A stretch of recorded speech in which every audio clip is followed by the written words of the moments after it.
You be sure just say just what the tape says. ஒளிநடாக்கள் சொல்லுவதையே சொல்ல நீங்கள் லட்சியமுள்ளவர்களாயிருங்கள். Don't say nothing else. See, because I don't say that of my own. It's him that says it. வேறொன்றையும் சொல்லாதீர்கள். புரிகின்றதா? காரணம், இதை நான் என் சுயமாய் சொல்லவில்லை. தேவன் தான் இதை கூறுகிறார்.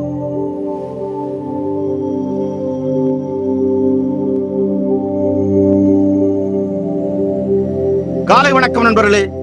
இந்த காலை கர்த்தருடைய ஆராதனையில் இங்கே இருப்பது ஒரு சிலாக்கியமாய் உள்ளது.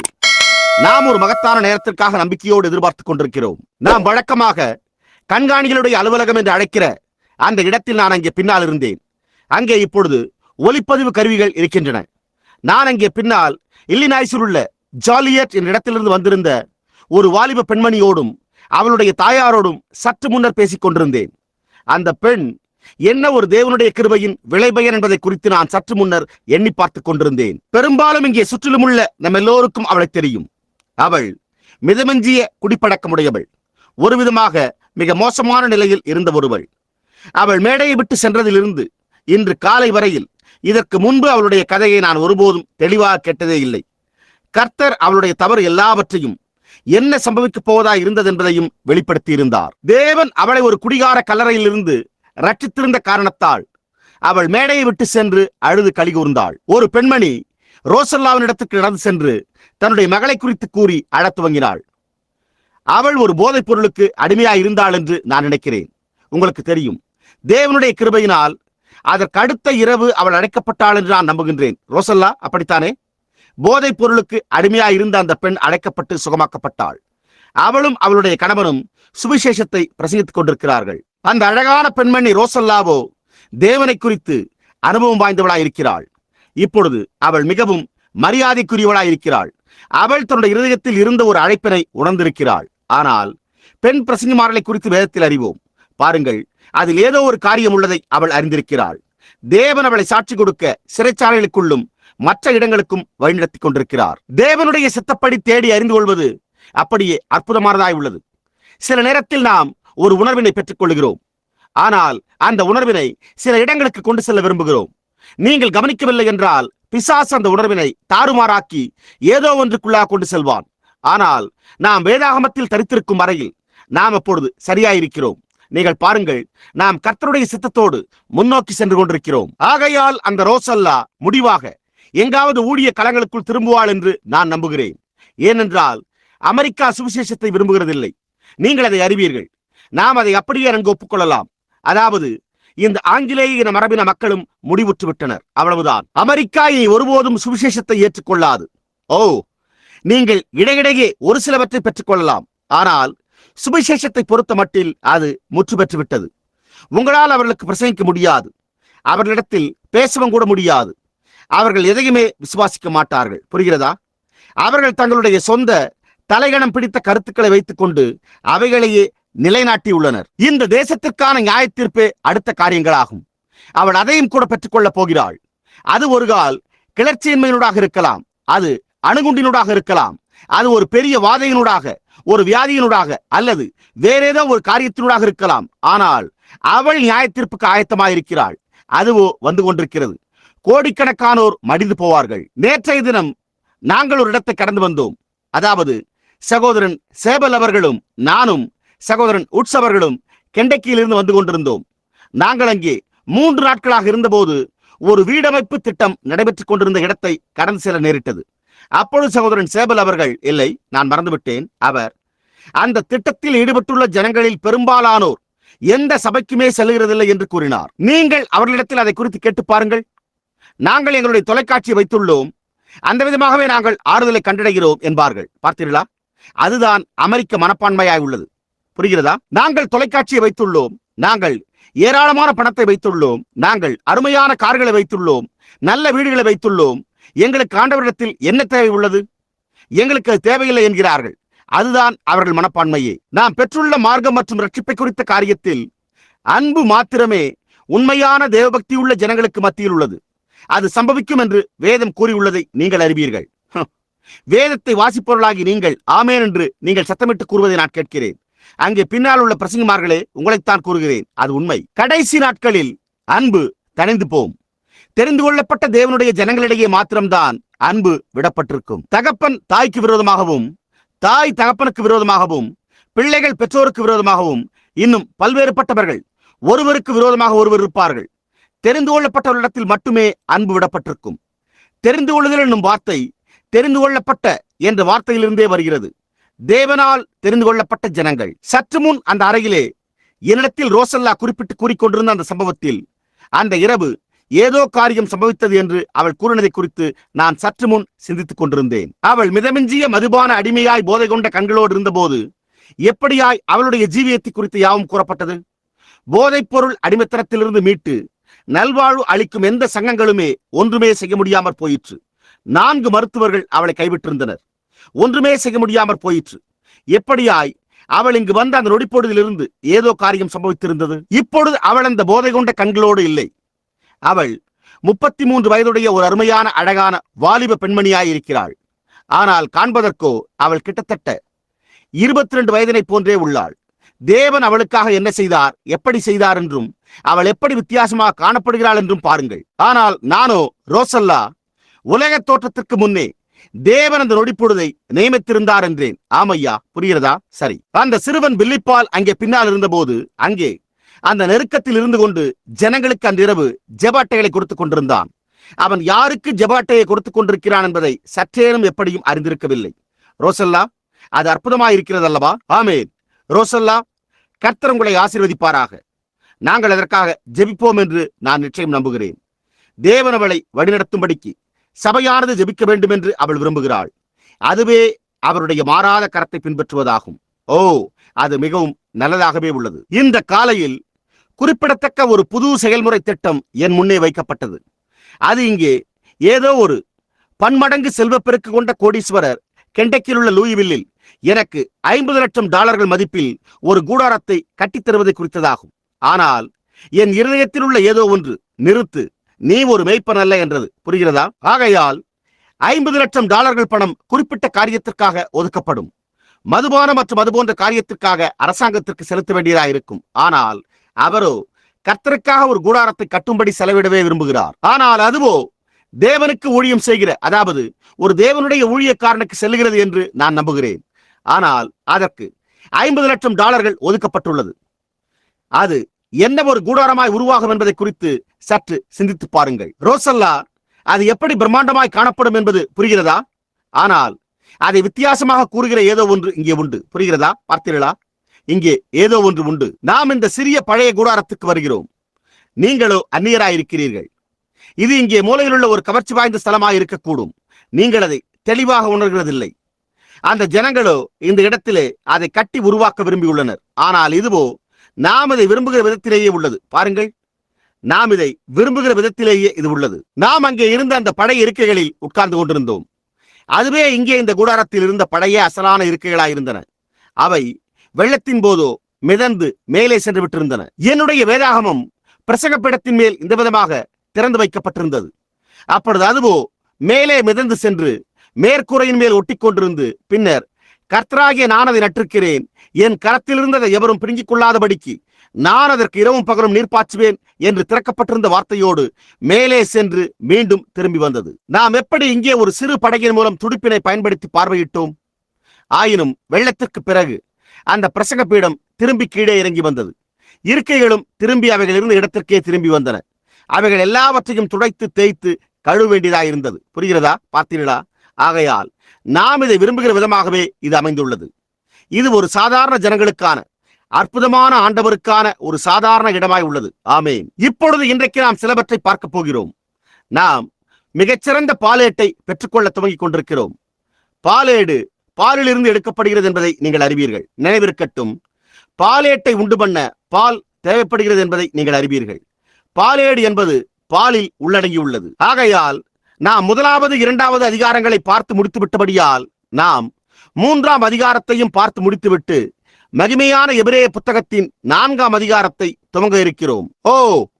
இந்த புத்தகத்தின் போதனைகள் நம்மால் ஒரே ஒரு வசனத்தின் பேரில் 3 மாதங்கள் தரித்திருந்து வேதத்தில் உள்ள ஒரு வசனத்தில் முழு வேதமும் இணைகிறதை காண்பிக்க முடியும். அதை குறித்து நீங்கள் எப்போதாவது நினைத்து பார்த்திருக்கிறீர்களா?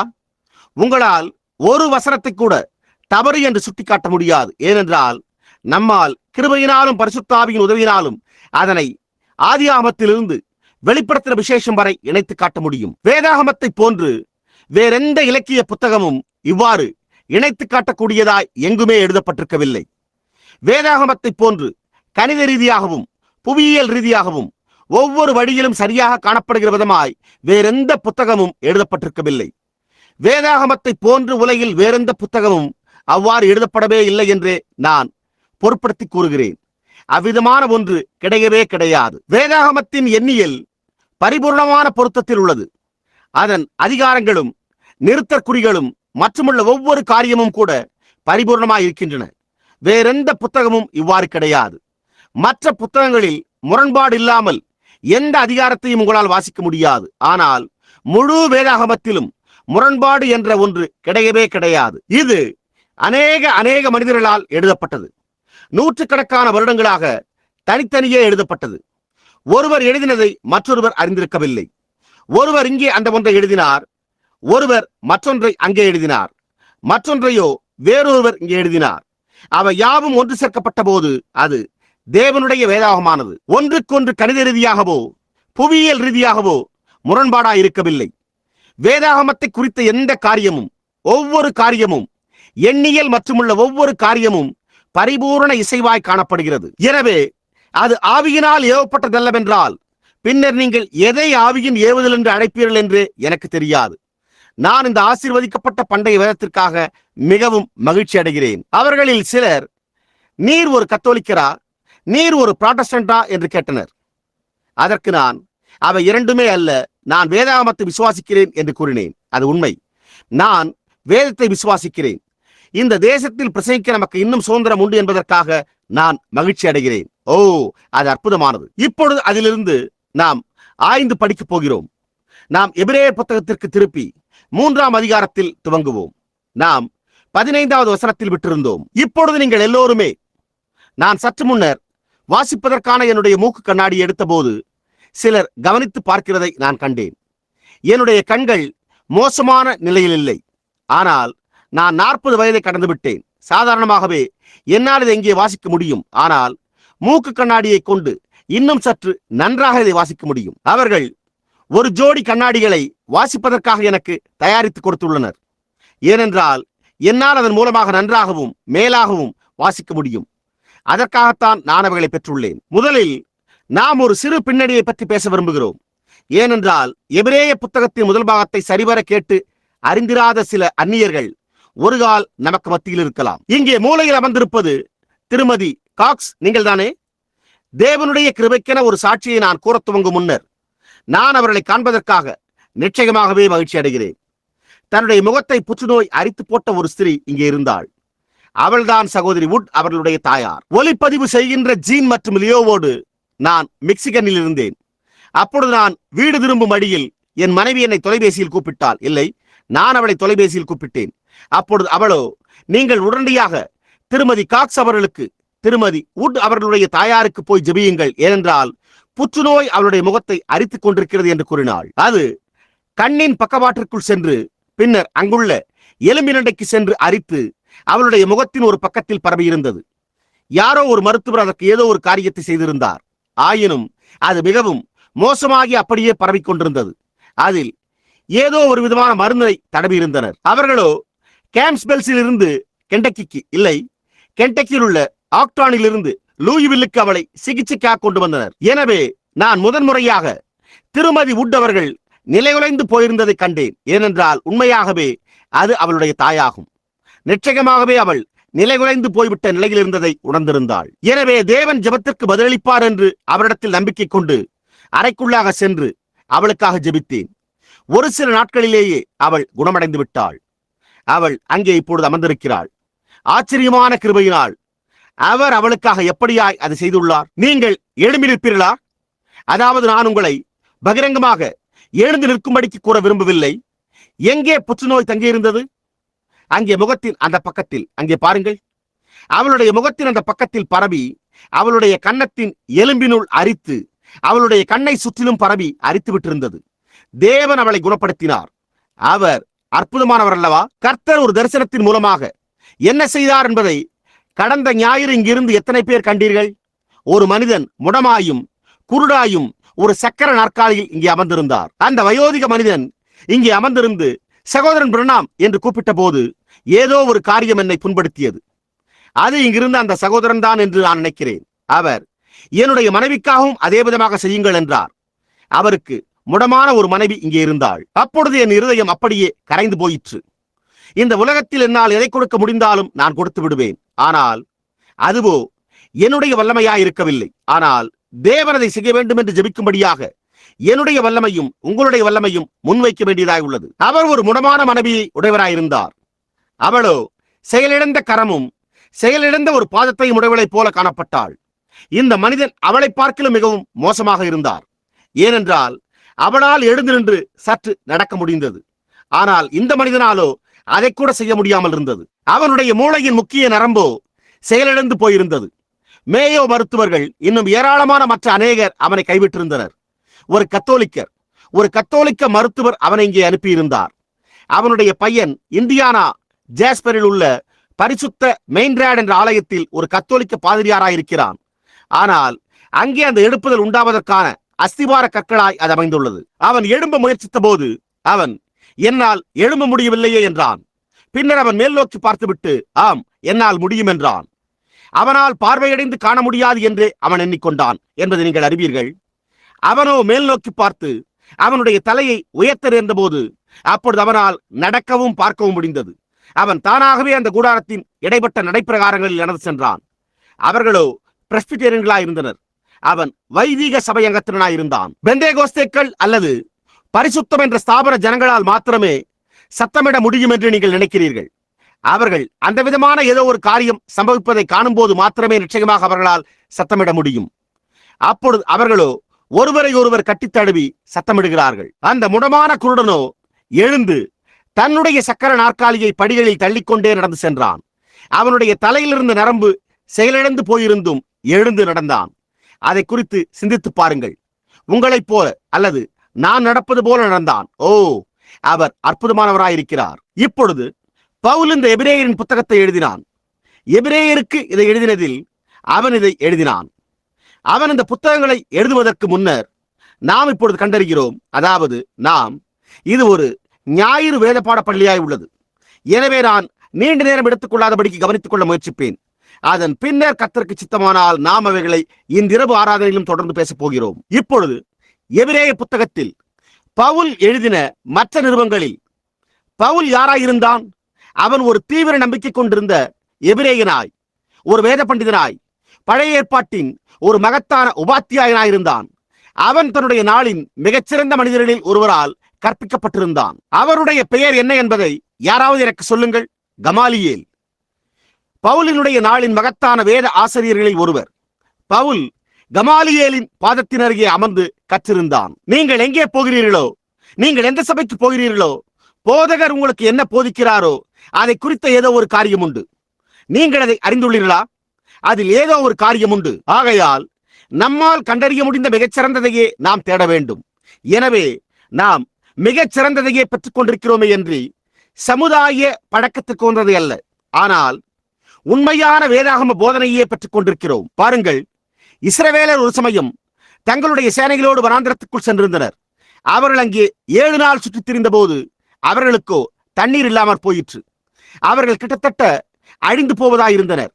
எனவே அப்பொழுது அவர்கள், ஓ, இங்கு எங்காவது அருகில் ஒரு தீர்க்கதரிசி இருக்கிறாரா என்று கேட்டனர். அப்பொழுது அவர்களில் ஒருவன், எங்களிடத்தில் இங்கே எலிசா என்பவன் இருக்கிறான். அவன் எலியாவின் கைகளுக்கு தண்ணீர் வார்த்தான் என்றான். அவனுடைய கூட்டாளிகளை பார்த்தீர்களா? வேறு வார்த்தைகளில் கூறினால், இங்கே எலியாவோடு இணைந்து தொடர்பு கொண்டிருந்த எலிசா இருக்கிறான். கர்த்தருடைய வார்த்தை அவரிடத்தில் உள்ளது என்பதாகும். உங்களுக்கு அது புரிகிறதா? அவன் சரியாக போதிக்கப்பட்டிருந்தான். அப்பொழுது அவன் இங்கே இருக்கிறான். நாம் அங்கே போய் அவனிடத்தில் கலந்தாலோசிப்போம். ஏனென்றால் அவனுடைய போதகர் எலியாவாயிருந்தார். எனவே அவன் எலியாவின் போதகத்தை தனக்குள் பெற்றிருக்கிறான் என்றான். அது என்ன ஒரு வித்தியாசத்தை உண்டு பண்ணுகிறது என்று பார்த்தீர்களா? நிச்சயமாக நாம் போதிக்கப்பட வேண்டும். ஆகையால் பவுல் கமாலியேலின் போதகத்தை உடையவனாயிருந்தான். கமாலியேல் தேர்வாற்றல் செய்து பார்க்க கூறின அந்த மகத்தான மனிதனாய், ஒரு வேத பண்டிதனாய் இருந்த காரணத்தால் ஆதி சபையில் துவங்கின இந்த எல்லா காரியங்களிலும் உடனிருந்து நாம் அந்த சகோதரன் மேல் கை போடாதிருப்போமாக. அது தேவனால் உண்டாயிருக்கவில்லை என்றால் அது எப்படியாயினும் ஒன்றுமில்லாமல் ஆகிவிடும். ஆனால் அது தேவனால் உண்டாயிருந்ததானால் நாம் அதற்கு எதிராக போரிடும் போது நாம் தேவனுக்கே எதிராக போர் செய்வர்களாக காணப்படுவோம் என்றான். பாருங்கள், அவன் நல்ல சில போதனைகளை உடையவனாயிருந்தான். பவுல் இந்த மனிதனின் கீழிருந்து உருவாகி இருந்தான். பவுல் ஒரு மகத்தான போதகனாய் இருந்தான் என்பதை அவன் அறிந்திருந்தான். ஆகையால் ஒரு நாள் தன் இருதயத்தில் உத்தமத்தோடு சபையை துன்பப்படுத்தி அவர்களை கைது செய்ய சென்று கொண்டிருந்தான்.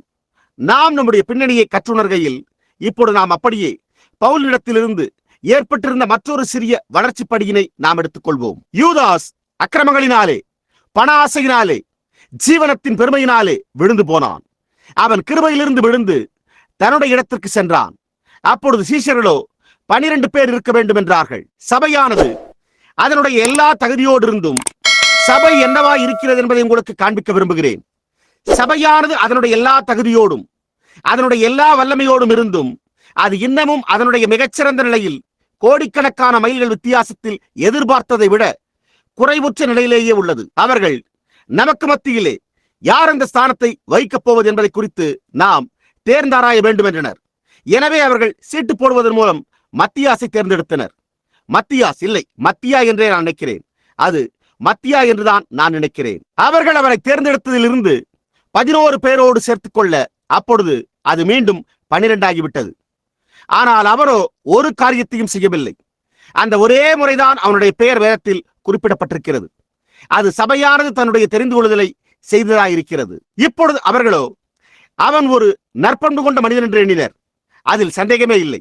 மேலும் அவன் ஒரு அற்புதமான மனிதன், அவன் ஒரு மேதை, அவன் ஒரு புத்திமான், அவன் கல்வியறிவு பெற்றவன், அவன் ஒரு அற்புதமான நபர், அவன் யூதாசின் இடத்தை எடுத்து நம்மில் ஒருவனாய் இருப்பான் என்றனர். ஆனால் தேவன் சில சமயங்களில் நம்முடைய அபிப்பிராயத்திற்கும் சில மிக முட்டாள்தனமான தெரிந்து கொள்ளுதலுக்கும் மாறாக சிலவற்றை செய்கிறார் என்பதை நீங்கள் அறிவீர்கள்.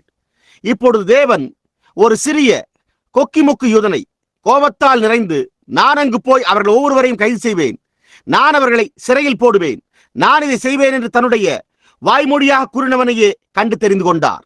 அது தேவனுடைய தெரிந்து கொள்ளுதலாயிருந்தது.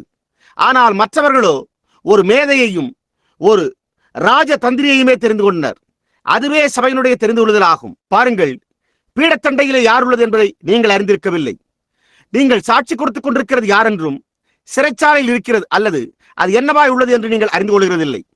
அவன் ஒரு குத்து சண்டைக்காரனைப் போல அவனுடைய காதுகள் மடிந்து கண்கள் குடிவிடுந்து காணப்படலாம். ஆனால் அது யார் என்பதை நீங்கள் அறிந்து கொள்ளவில்லை. நீங்கள் உங்களுடைய சீட்டை போட்டு அந்த வார்த்தையை அவனுக்கு கூறினீர்கள். தேவன் தெரிந்து கொள்ளுதலை செய்கிறார். தேவன் இந்த மிகுந்த கோபக்காரனான யூதனை, இல்லை, சரியா கூறினால் அவனை தெரிந்து கொண்டார். அவன் தன்னுடைய பாதையில் செல்லும் போது நான் அங்கே போய் அவர்களை பிடிப்பேன், என்னால் என்ன செய்ய முடியும் என்பதை நான் அவர்களுக்கு காண்பிப்பேன் என்று கூறினான்.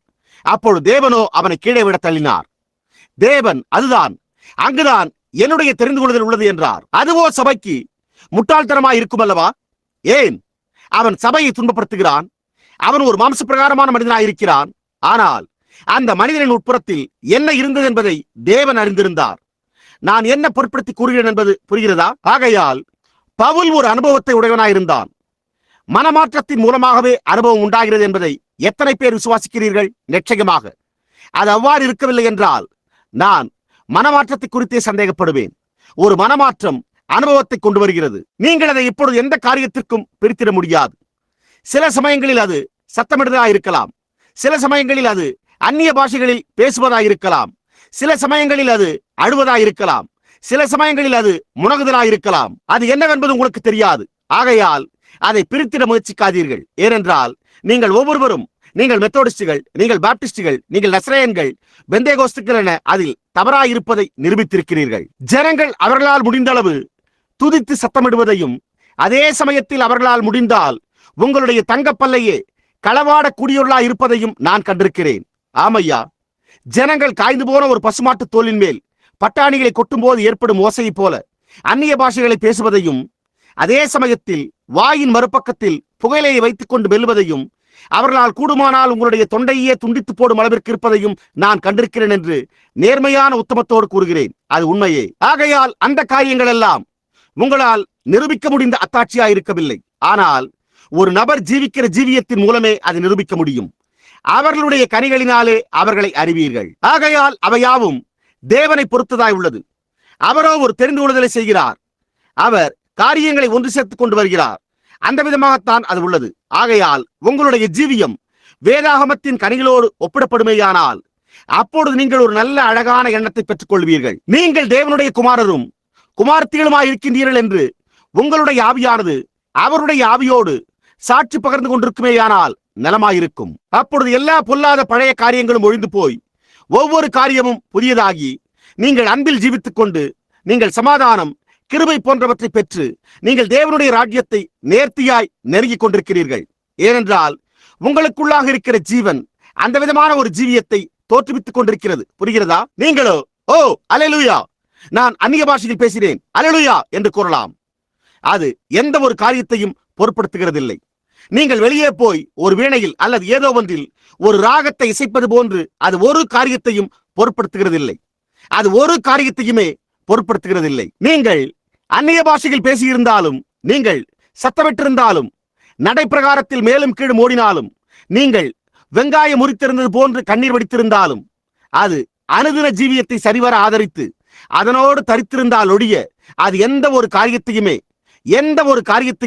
பொருட்படுத்துகிறதில்லை. இப்பொழுது நீங்கள் அந்த காரியங்களை செய்து அந்த ஜீவியம் ஆமேன் என்று கூறுமேயானால் அது அருமையானது, அது நல்லது. ஆனால் உங்களால் அந்த ஜீவனை பெற்றுக் கொள்ளாமலேயே அந்த காரியங்களை செய்ய முடியும். ஆகையால் சத்தமிடுதலோ அல்லது அதை போன்ற எந்த காரியமும் அத்தாட்சியா இருக்கவில்லை. இயேசு அவர்களுடைய கனிகளினாலே அவர்களை அறிவீர்கள் என்றார். ஆவியின் கனி அந்நிய பாஷையில் பேசுவதல்ல, அது ஆவியின் கனி அல்ல. சத்தமிடுதல் ஆவியின் கனி அல்ல. புலம்பி அழுதல் இந்த ஆவியின் கனி அல்ல. ஆனால் அன்பு, சந்தோஷம், சமாதானம், நீடிய பொறுமை, தயவு, நற்குணம், விசுவாசம், சாந்தம், இச்சையடக்கம் இவைகளே ஆவியின் கனிகளாகும். புரிகிறதா? அவைதான் ஆவியின் கனிகளாயிருக்கின்றன. சரி, இப்பொழுது நீங்கள் பாருங்கள், நாம் இந்த காரியங்களை பெற்றுள்ளதற்கான காரணம் அவர்கள் ஸ்தாபனங்களை ஏற்படுத்த விரும்புகின்றனர். எனவே அவர்கள் நல்லது, நாம் அதை பெற்றுக்கொள்வோம், தேவனுக்கு ஸ்தோத்திரம், நாங்கள் விசுவாசிக்கிற விதமாகவே எல்லோரும் விசுவாசிக்கிறார்கள், நாங்கள் இந்த விதமாக செல்வோம், நாங்கள் விசுவாசிக்கிற விதமாகவே எல்லோருமே விசுவாசிக்கிறார்கள், நாங்கள் இவ்விதமாக செல்வோம் என்கிறார்கள். ஆனால் தேவனோ எல்லோருமே இந்த வழியாக மேலே செல்ல விரும்புகிறார். இப்பொழுது பவுல் அவன் இந்த அனுபவத்தை பெற்றுக்கொண்ட பிறகு அப்பொழுது அது ஒரு அற்புதமான அனுபவமாய் இருந்தது என்று அவன் எண்ணிக்கொண்டான். இப்பொழுது எப்படி? அதாவது நாம் அந்த அனுபவத்தை சற்று மேற்கோள் காட்டுவோமாக. சுவிசேஷம் தமஸ்குவிலே பரவியிருந்த காரணத்தால் பவுல் தமஸ்குவில் இருந்த சில ஜனங்களை கைது செய்ய தமஸ்குவிற்கு செல்லும் தன்னுடைய பாதையில் இருந்தான். சுவிசேஷம் என்பது நற்செய்தி என்றே பொருள்படுகிறது. எனவே அவர்கள் அங்கே சுவிசேஷத்தை பரப்பியிருந்தனர். ஆகவே அநேக ஜனங்கள் முழுமையான அன்போடும் சந்தோஷத்தோடும் கர்த்தராகிய இயேசுவை நேசிக்கின்றவர்களாய் உருவாய் கொண்டிருந்தனர். அது அந்த விதமாகவே அங்கே பரவியிருந்தது. ஆகையால் பவுல் பிரதான ஆசாரியரிடத்திலிருந்து சில கடிதங்களை கேட்டு பெற்றிருந்தான். எனவே அவன், நான் அங்கு போய் அவர்கள் ஒவ்வொருவரையும் கைது செய்வேன் என்றான். ஆகையால் அவன் ஒரு சிறு கூட்ட காவலர்களையும் ஆலய காவலர்களையும் போர் வீரர்களையும் கூட்டிக் கொண்டு அவன் சென்ற சாலையில் சென்றான். அவர்கள் வீதியிலே பவரி சென்று கொண்டிருந்த போது அவன் என்ன செய்ய போகிறான் என்பதை எல்லோருமே அறிந்திருந்தனர். அப்பொழுது திடீரென்று ஏதோ காரியம் சம்பவித்தது. திடீரென்று ஒரு பெரிய வெளிச்சம் அவனுக்கு முன்பாக வந்தது. மகத்தான வெளிச்சம். அதுவோ சூரியனை போன்று பிரகாசித்தது. அது ஒரு வினோதமான காரியமாய் சம்பவித்தது. அந்த வெளிச்சம் அவ்வளவாய் பிரகாசித்தது. அவனுடைய கண் பார்வை ஏறக்குறைய பறிபோயின. அவன் தரையிலே விழுந்தான். அவன் தரையிலே விழுந்து கிடந்த போது மேல் நோக்கி பார்த்தான். அப்பொழுது அவனோடு அநேகமாக 10 அல்லது 15 மனுஷர் இருந்தனர். அந்த மனிதர்களில் எவராவது அந்த ஒளியை கண்டிருந்தார்களா? இல்லை ஐயா. பவுல் அதை கண்டான். அவர்கள் அந்த ஒளியை காணும்படி நியமிக்கப்பட்டிருக்கவில்லை. எனவே சில ஜனங்கள் காண முடிகிற காரியங்களை மற்றவர்கள் காண்கிறதில்லை. புரிகிறதா? ஆகவே பவுல் அந்த ஒளியை கண்டான். அது அவனை அவ்வளவாய் குருடாக்கினது. அதன் பின்னர் அவனால் பல நாட்கள் பார்க்க முடியவில்லை. அது அவனுக்கு அப்பேற்பட்ட ஒரு உண்மையாயிருந்தது. ஆனால் அவனால் பல நாட்களாக காண முடியாமற் போயிற்று. பின்னர் அவன் நிருபங்களை எழுதின போது அவன் அந்த நிருபங்களை பெரிய எழுத்துக்களில் எழுதும் அளவிற்கு அவனுடைய கண்கள் அந்த ஒளியை கண்டதிலிருந்து அவ்வளவாய் அவனுக்கு தொல்லை கொடுத்துக் கொண்டிருந்தது. எனவே அவன், என் கையெழுத்தாய் எவ்வளவு எழுதினேன் என்று பாருங்கள் என்றான். அவனால் சரிவர காண முடியாமல் இருந்தது. அவன் சிறையில் இருந்தபோது கர்த்தர் அவனை அதிலிருந்து குணப்படுத்தும்படி வேண்டினான். அவன் 3 முறை அவரிடத்தில் வேண்டிக் கொண்டான். ஆனால் கர்த்தர் என்ன கூறினார்? பவுலே, என் கிருபை உனக்கு போதும் என்றார். பவுல் அப்படியானால் நான் என் பலவீனங்களை குறித்து மேன்மை பாராட்டுவேன் என்றான். ஏனென்றால் அவன், அன்றியும் எனக்கு வெளிப்படுத்தப்பட்டவர்களுக்குரிய மேன்மை நிமித்தம் நான் என்னை உயர்த்தாதபடிக்கு என் மாம்சத்திலே ஒரு முள் கொடுக்கப்பட்டிருக்கிறது. என்னை நான் உயர்த்தாதபடிக்கு அது என்னை குட்டும் சாத்தானுடைய தூதனாயிருக்கிறது என்றான்.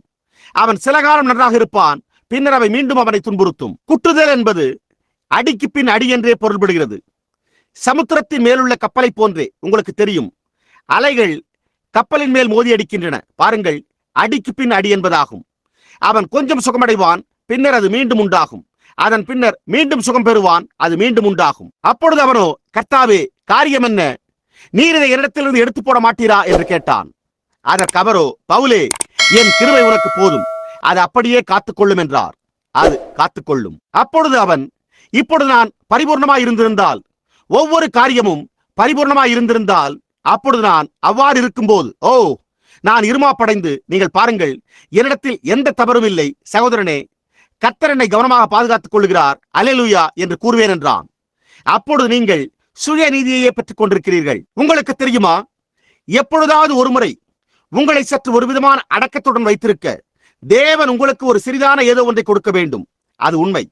அப்பொழுது அவர் எஜமானாய் இருக்கிறார் என்பதை அது ஒரு விதமாக உங்களை தெளிவாக உணரச் செய்கிறது. ஓஹோ, அவர் அற்புதமானவர் அல்லவா? ஆமையா, மகிமை. ஆகையால் அவன், பவுல், இந்த மகத்தான அனுபவத்தை பெற்றுக்கொண்ட பிறகு, அதன் பின்னர், இப்பொழுது அது இன்றைக்கு வேறு யாராவதாக இருந்திருந்தால், அப்பொழுது அவர்கள், ஓ, தேவனுக்கு ஸ்தோத்திரம், அல்லேலூயா, பையனே, கர்த்தர் எனக்காக ஏதோ ஒரு காரியத்தை செய்திருக்கிறாரே, தேவனுக்கு மகிமை என்று கூறுவார்கள். ஆனால் பவுல் அவ்வாறு கூறவில்லை. அவன் ஒரு வேத பண்டிதனாய் இருந்தான். அந்த அனுபவம் தேவனுடைய வார்த்தையோடு சரியாக பொருந்த வேண்டும். ஆமையா, அது ஒன்று சேர்ந்து வேதாகமத்திற்குள்ளாக இணைக்கப்பட்டிருக்கவில்லை என்றால், வெறுமன இந்த விதமாக நோக்கி பார்த்து, ஓ, ஆம், இதோ அது இங்கே உள்ளது, தேவனுக்கு ஸ்தோத்திரம், நான் அதை பெற்றுக்கொண்டேன் என்று கூறுவதல்ல. தேவன் அதை தருகிற விதம் அதுவல்ல. அது முழு வேதமாய் இருக்க வேண்டும். அதை குறித்த யாவுமே. ஏனென்றால் நாத்திகர்கள் தங்களுடைய காரண காரியங்களை விவாதிக்க இந்த வேதாகமத்தை விவாதிக்கிறார்கள். ஆனால் அவர்கள் இங்கு ஒரு சிறு வேத பகுதியை எடுத்து பின்னர் இங்கே அதை திருப்பி மற்ற சிறிய ஒன்றை இங்கே எடுத்து அவைகளை ஒன்றாக இணைக்க முயற்சிக்கிறார்கள். அது ஒன்று சேர்ந்துள்ள இரண்டு வித்தியாசமான பொருளாய் உள்ளது. ஆகையால் நீங்கள் வேத வாக்கியத்தை வேத வாக்கியத்தோடு ஒப்பிட்டு பார்க்க வேண்டும். ஏசாயா 28ஆம் அதிகாரத்தில் கூறினது போன்று, அது பிரமாணத்தின் மேல் பிரமாணமாய், பிரமாணத்தின் மேல் பிரமாணமாய், இங்கே கொஞ்சமும் அங்கே கொஞ்சமுமாய் இருக்க வேண்டும் என்கிறார்கள். நலமானதை பிடித்துக் கொள்ளுங்கள். பாருங்கள், அந்த விதமாகவே அது வருகிறது. பிரமாணத்தின் மேல் பிரமாணமும், வார்த்தையின் மேல் வார்த்தையும், வேத வாக்கியத்தின் மேல் வேத வாக்கியமும் என்றவாறு அவை யாவும் ஒன்று சேர்ந்து தொகுக்கப்பட வேண்டும். அதனால்தான் இவைகளை போன்ற பாடங்களில் நாம் அவைகளை இப்பொழுது உடையவர்களாய் இருக்கிறோம் என்று நான் நினைக்கிறேன். இதுவோ சபைக்கு ஒரு மகத்தான காரியமாய் உள்ளது. ஏனென்றால் இது எல்லா வேத வாக்கியங்களையும் ஒன்று சேர்த்து இணைக்கிற ஒரு இடத்திற்கு அவைகளை கொண்டு வருகிறது. நம்முடைய அனுபவம் அந்த வேத வாக்கியத்தோடு இணைந்திருக்க வேண்டும். ஓ, இதோ அது உள்ளது. அது அவ்வாறு இல்லை என்றால் அப்பொழுது அது தவறாய் உள்ளது. அந்த ஒளியே பவுலை கீழே விழத்தள்ளிற்று என்பதை அறியாமல் எத்தனை வருடங்கள் நான் சஞ்சரித்து வந்துள்ளேன். வெளிப்புற உலகத்தில் வேத வாக்கியங்கள், அதாவது ஜனங்களும் பிரசங்கிமார்களும் அது பிசாசு என்றனர். ஏன்? நீர் ஒரு குறி சொல்பவராய் இருப்பீர். நீர் மரித்தோரின் ஆவிகளோடு தொடர்பு கொள்ளும் ஒருவராய் இருப்பீர். எனவே பில்லி, நீர் அதனோடு நேரத்தை வீணாக்க வேண்டாம். ஏதோ காரியம் அதனோடு தவறாய் உள்ளது. பையனே, நீர் அதை செய்ய வேண்டாம். அது தவறாய் உள்ளது. அது பிசாசாய் உள்ளது. பையனே, நீ வழக்கமாக மரித்தோரின் ஆவியுலக இடையீட்டாளராய் இருப்பீர். நீர் அதனோடு தொடர்பு கொண்டால் அப்பொழுது நீர் மரித்தோரின் ஆவிகளோடு தொடர்பு கொள்பவராய் இருப்பீர். ஓ, அது முற்றிலும் பிசாசாய் உள்ளது. அது சரியல்ல என்றே என்னிடத்தில் கூற முயற்சித்தனர். ஆனால் அப்பொழுதோ நான் அதனை பிரசங்கிக்க விரும்பவில்லை. ஆனால் பவுல் தமஸ்குவிற்கு போகும் வழியில் நடந்ததை குறித்து சரியா அல்லது தவறா என்று அவன் கண்டறியும் வரை அதை குறித்து அவன் பிரசங்கிக்க விரும்பவில்லை. எனவே அவன் அரேபியாவுக்கு சென்று 3 வருடங்கள் தங்கியிருந்து வேதத்தை ஆய்ந்து படித்தான். அவன் அங்கிருந்து வெளியே வந்தபோது, இப்பொழுது அதை என்னிடத்திலிருந்து அசைத்து காட்டுங்கள் பார்க்கலாம் என்று அவனே கூறினான். அவன் பரிசேயர்களை சந்திக்க வேண்டியதாக இருந்ததை அறிந்திருந்தான். அவன் சதுசேயர்களை சந்திக்க வேண்டியதாக இருந்தது. அவன் உலகத்தை, புறஜாதி உலகத்தை சந்திக்க வேண்டியதாக இருந்தது. ஆகையால் பவுல் இந்த வேதம் எழுதப்பட்டதும் இந்த எபிரேய புத்தகம் அந்த நோக்கத்திற்காகவே எழுதப்பட்டுள்ளது. எனவே அவன் அந்த எபிரேயர்களை அசைத்து பழைய ஏற்பாட்டை எடுத்துக்கொண்டு அது இங்கே புதிய ஏற்பாட்டில் இருப்பதை காண்பித்தான். அவன் இது தேவன் என்றும் இது இங்கே எல்லா தீர்க்கதரிசிகள் மேலும் மற்றுமுள்ள ஒவ்வொரு காரியத்தின் மேலும் உள்ளது என்றே கூறினான். அவன் அங்கே ஆரம்பத்தில் துவங்கையில் நாம் பார்த்திருந்த 1ஆம் அதிகாரத்தில் பூர்வ காலங்களில் பங்கு பங்காகவும் வகை வகையாகவும் தீர்க்கதரிசிகள் மூலமாக பிதாக்களுக்கு திருவுளம் பற்றின தேவன் என்றே கூறியுள்ளான். அந்த விதமாகத்தான் தேவன் தம்முடைய செய்தியை கொண்டு வந்து ஊரின் தும்மி மூலமாக பரிசோதித்தார். ஆனால் இந்த கடைசி நாட்களில் தம்முடைய குமாரன் இயேசு கிறிஸ்து மூலமாய் நமக்கு திருவுளம் பற்றினார். அதை தம்முடைய வேதாகமத்தின் மூலமே பரிசோதித்தார். அங்குதான் உங்கள் காரியமே உள்ளது. ஆகவே உலகமானது இந்த அனுபவங்களை இது பைத்தியம், ஏன் எவருமே இவ்வாறு இல்லையே என்றே கூறுகிறது.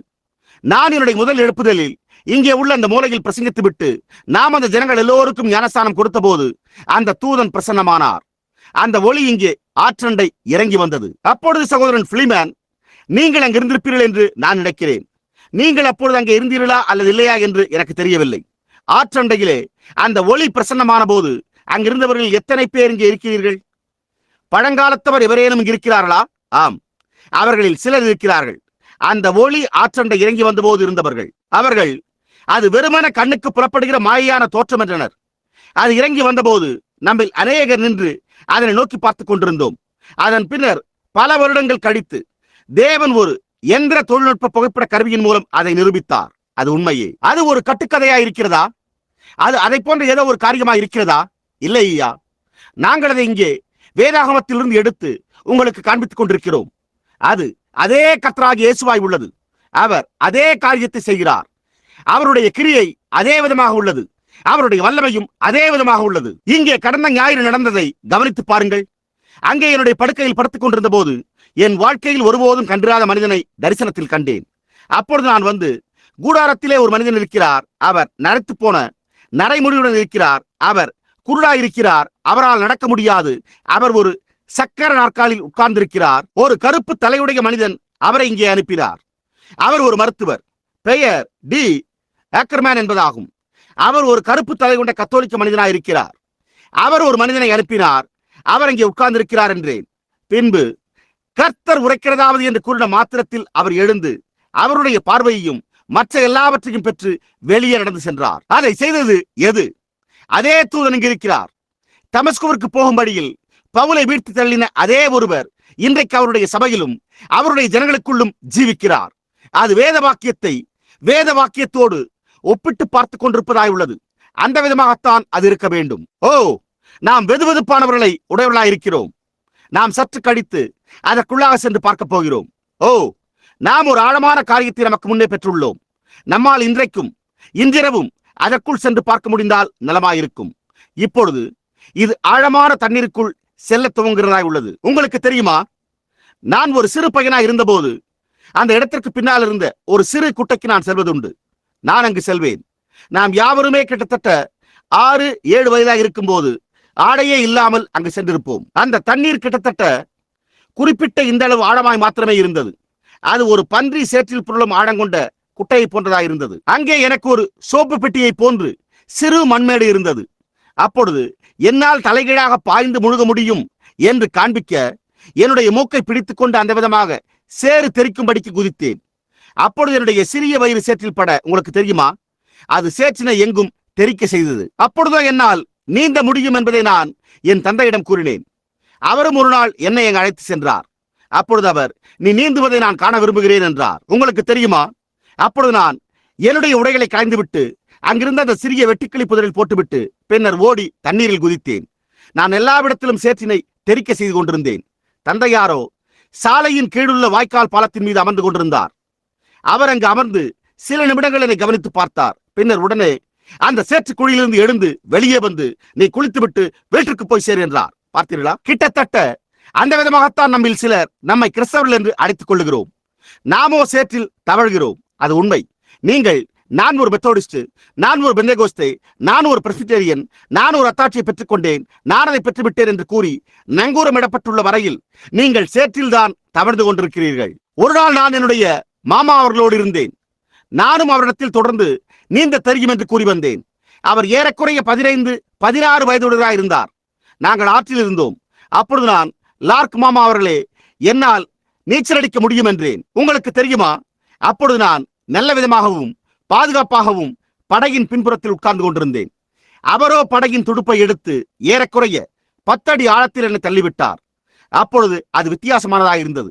அப்பொழுது தண்ணீர் தெறித்து கூச்சலிட்டேன். உங்களுடைய ஜீவியத்தில் எப்போதுமே நீங்கள் இதுபோன்று கூச்சலிட்டதை கேள்விப்பட்டிருக்கவே மாட்டீர்கள். என்றோ ஒரு நாள் நீங்கள் தள்ளப்படும் போது நீங்கள் எங்கே நின்று கொண்டிருக்கிறீர்கள் என்பதை நீங்கள் அறிந்திருப்பது மேலானதாகும். ஆமையா, நீங்கள் அவரை அறிந்திருந்தால் நீங்கள் அவரை உண்மையாகவே மேலாக அறிந்திருப்பது நலம். அது உண்மை. ஆனால் இப்பொழுது நாம் ஆழமான தண்ணீருக்குள், ஆழம் நிறைந்த தண்ணீருக்குள் சென்று கொண்டிருக்கிறோம்.